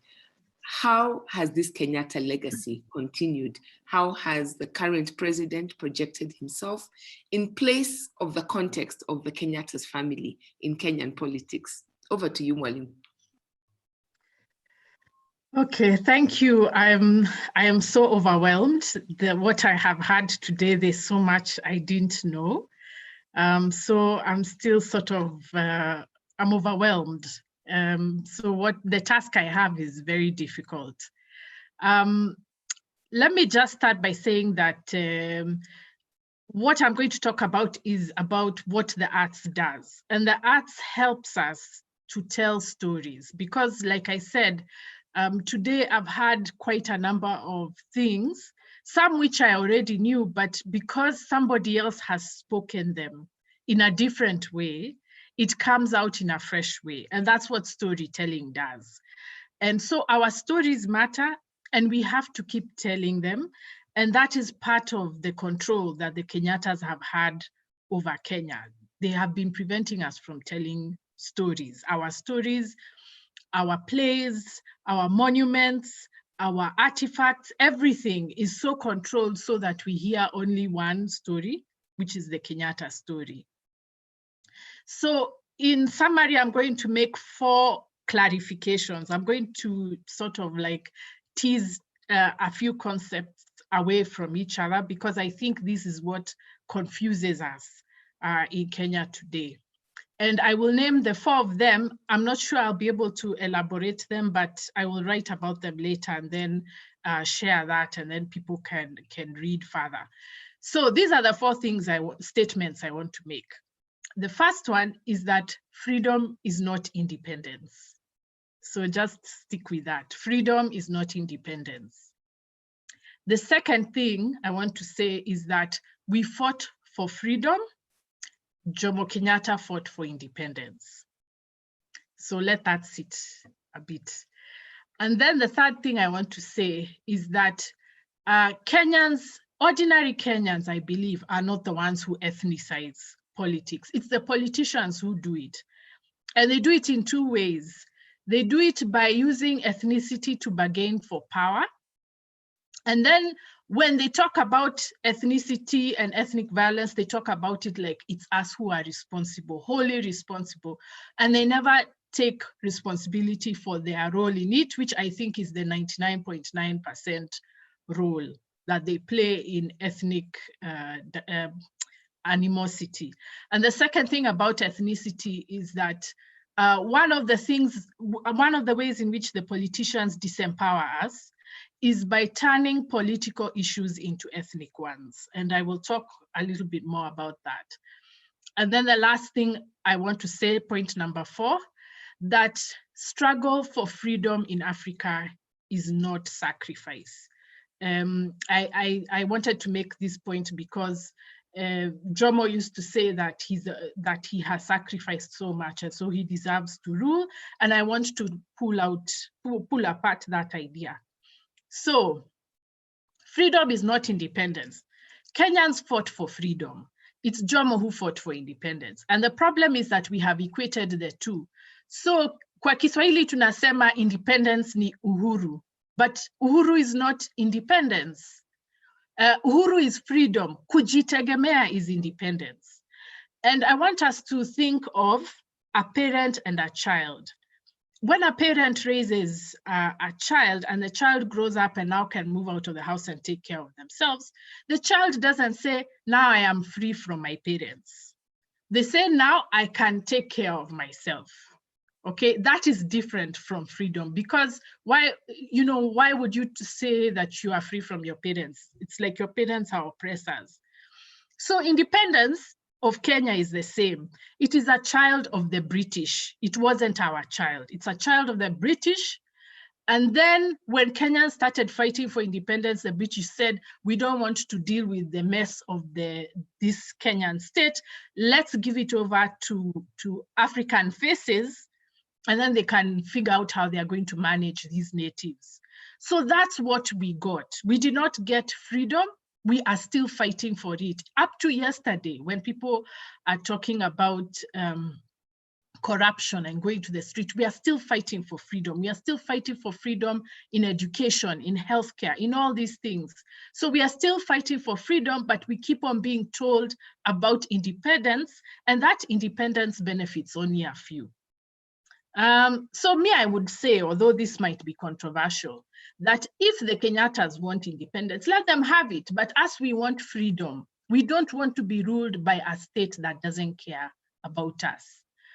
Okay, so the second thing is now what I wanted to say about the rest. Kenyans fought for freedom. If you look at the history, when you look at people like Mekatilili and the Giriama War, it was about refusing to be made workers for the British. It was about refusing to join the army.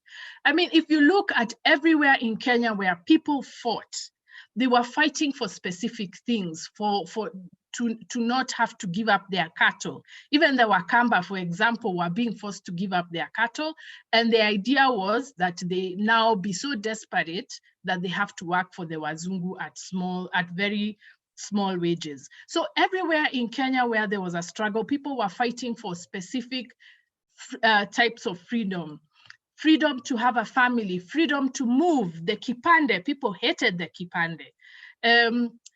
Freedom to work and to have a say in the work that you do, freedom to raise a family, freedom to practice your culture. There were so many freedoms people fought for, and we are still fighting for them. We didn't get them, and we are still fighting for them. So independence, iko na wenyewe, it's not ours. The third thing I wanted to say is about ethnicity. Now, for Jomo, this struggle that was being waged, especially the Mau Mau one, he saw it as Kikuyu. But the Mau Mau who were in the forest called themselves a Land and Freedom Army, Kenya Land and Freedom Army. They were not seeing themselves as ethnic, they were seeing themselves as fighting for freedom. The first people who ethnicized it were the British. Because even if you see how the British were talking about the Mau Mau, they were calling them terrorists, talking so much about the oathing. It's as if the Mau Mau were not an army. It's as if they were not trained people who are fighting. It's as if they had no political demands. And that's what I'm saying. Ethnicity is used to depoliticize our struggles. We are told we are being cultural, we are oathing, culture. We are always being told culture, but we are not being recognized as armies, as politicians, as medicine people. We are not being recognized in all these other roles that we play. We are being reduced to our ethnicity. So the British started, Jomo went on with it. And so by 1969, when he's commissioning the oath to be done again, He's telling people this is an ethnic thing, just the way it had been said before. He has returned it to ethnicity instead of talking about the politics of what was happening in Kenya. So the point of using ethnicity is to replace identity with politics. Identity can overlap with politics, but they are not synonymous. Identity is about who we are. Politics is about what we must do. And what the Western elites and our elites do is to keep on refusing us to answer the question, what we must do. And even like, for example, when you look at how the Western media reported the rigging in 2017, they made it ethnic because they didn't want us to talk about the specific issues that Kenyans were talking about. Okay, and I could say more. The fourth thing is about sacrifice. This idea of sacrifice comes from European Christianity. And European Christianity sees Christ as suicidal, let me just put it that way, as opposed to the way Black Americans or Africans interpreted Jesus' story as Jesus was seen as a victim of political oppression. There's a difference because if you look at Christ as a martyr, it's like he was suicidal and he went forward to die for us. But imagine, think of it this way. Remember, the Romans were the colonial masters at the time. Jesus was serving the people who were colonized. Calling him a martyr is the same way. Imagine if, for example, we were to say, Koitalel Arap Samoei was killed by the British, and then the British say he died for us. See, that's just ridiculous, but that's how the Europeans interpreted Christianity, and that's how Jomo interpreted independence. He said he sacrificed himself as if that's a good thing, as if being jailed by colonialists is a good thing, and so we must pay him back. So that idea that some people sacrificed, and so we must reward them, comes from that European Christian idea, and we need to refuse it. We need to talk about people who fought for freedom, and then we ask, did they get it? That's the bottom line. Did they get it? In most cases, the answer is no. And then finally, let me just say, comment about culture and memory. If we accept that Kenyans fought for freedom and not independence, it means we would have to have different national holidays because Mashujaa Day, Madaraka Day, and Jamhuri Day are not ours. Those are for independence. For freedom, we would start to commemorate the people who fought for freedom and the things they fought for.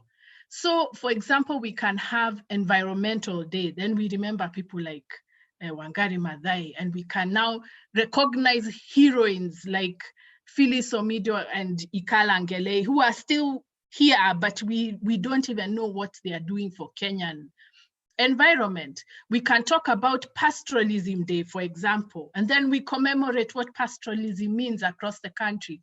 We can talk about Warriors Day. Then now you put Mau Mau, you put Talai clan, you put the Ukambani, people who fought against destocking. Then you can also have a day of sorrows. Now this is where we put the massacres from all the massacres that have been there. We commemorate them on that day. So we can have, if we were to say that we are fighting for freedom, we would change the way we commemorate what happens in this country. And I would even say that we can even return to our traditional commemoration ceremonies like harvest and rain. Those are things which should be part of our national culture, but they are not because we are celebrating independence instead of celebrating freedom. And then finally, I just want to say, we must stop fighting the arts. When you hear politicians and bureaucrats saying that arts have no market, what they are really saying is that we only accept one type of art, the art that commemorates the Kenyattas. If we were a nation with freedom, we would be celebrating arts from everywhere. So we need to stop agreeing with the politicians and the bureaucrats that the arts are not important, because all this that we have done today is artistic. It's about memory, it's about commemoration, it's about celebration. Those are artistic things. And if we keep agreeing to fight them, we are going to find ourselves in the place we are in, where we don't know who we are or where the problems we have came from. So sorry if I took so long. Thank you very much. No, thank you. You were actually absolutely, yeah, fantastic. And I just want to agree with so many of the participants who are just saying, we just need longer sessions. I think every one of you could have comfortably done a 2-hour session and we would still want more. I want to appreciate, I know several questions have already been answered. So please, if you had a question, please look at the Q&A under the answered, and you may see that your question has been answered. And just encourage those who have a couple of questions, if you could also answer. I think I saw one for you, Dr. Wandia. I saw something for a couple for Faith Alube and also for Njeri. Irene, would you like to say something to do with questions as we go, as we start to wind down? Yes, thank you very much, my co-moderator, Ms. Muchai. I just want to say, if your question may not have been answered or will not have been answered, you can further write us an email giving us those questions so that we can forward them to our panelists who will answer the questions, and we will revert them back to you as answered questions. Because of time, sometimes some of the questions may not be answered, and sometimes participants may feel like they were not heard. So please feel free to write to us. We will be able to answer your questions and revert back to you with answers from our panelists. Thank you. So I want to, and then I'm going to hand over to, I know we've got a vote of thanks coming and things like that, but I just also, before I hand over back to you, is just to thank every one of the participants. I have spent, between listening and also looking at the very vibrant chat, I think there are many, many questions that have been asked. Most of the questions actually that have been asked is people trying to think forward. What can we do? How do we use this knowledge better? Could we have more information, not only about some of the things that have been said, but also about a whole host of other national monuments, national figures, national events, the question of the reports such as the one that we talked about the TJRC. And so my challenge, I think the one that I would love to leave with KPTJ and everybody else, because I don't think it's only one organization or one group of people, but for us to remember that our past is our legacy. It is something that we as citizens of Kenya have to be the ones to take responsibility for. I always think about Yvonne Owor's words that come back to me more and more as I continue to engage, when she says, Kenya's official languages, English, Kiswahili, and silence. But there was also memory. What we do with that memory, there are certain things we can blame. Those who have taken, have abused our trust. They have abused the mandate that they have been given, or maybe they have carried it out, but not in the way we wanted, or they have completely ignored it. We must hold them responsible. And then we have a responsibility ourselves to do something with this. And this is why we chose to invest the time today in thinking through, in looking back and engaging with the legacy of the Kenyattas of Kenya. So thank you very much for allowing me to be your co-host and for all the brilliant, brilliant insights that we have got from every one of the panelists. It has been such a joy and an education. Soila, over to you for the vote of thanks. So thank you very much, Dr. Ms. Muchai, for that. Without wasting a lot of time, please allow me to invite his name, let me just get his, Abdul to give a vote of thanks as we close this session. Karibu sana, Abdul.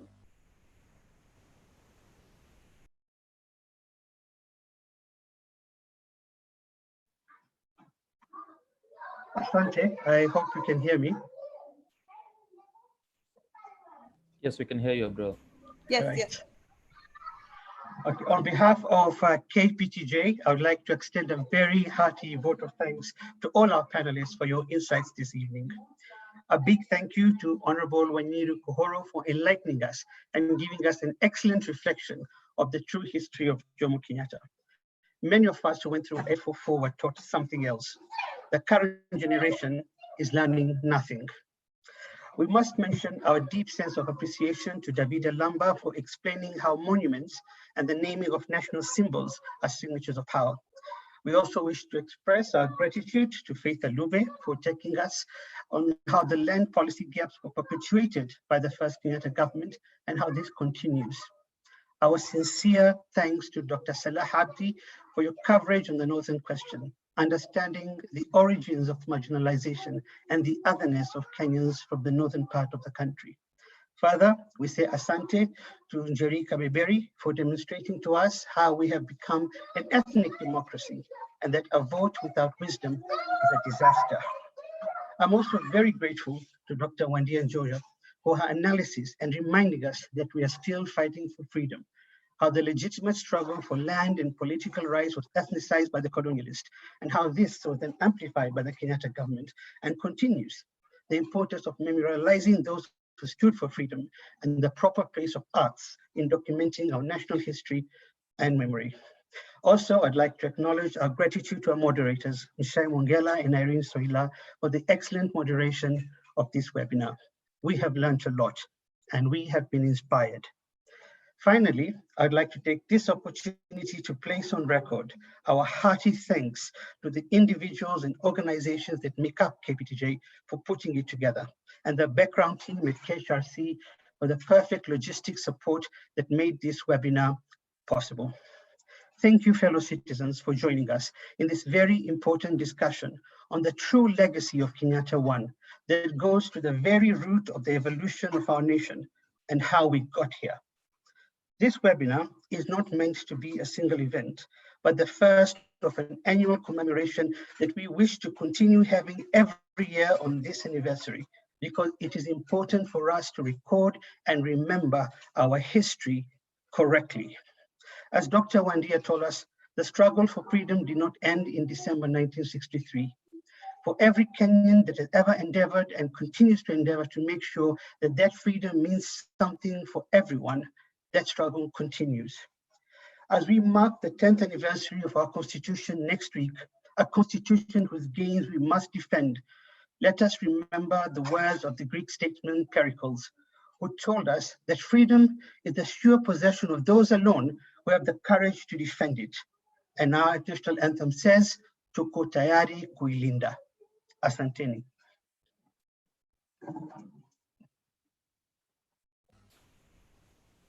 Thank you very much, Abdul, for that. It was very, very important that we have this. And also for the participants and panelists, asanteni sana. Asanteni sana. See you next time. Thank you.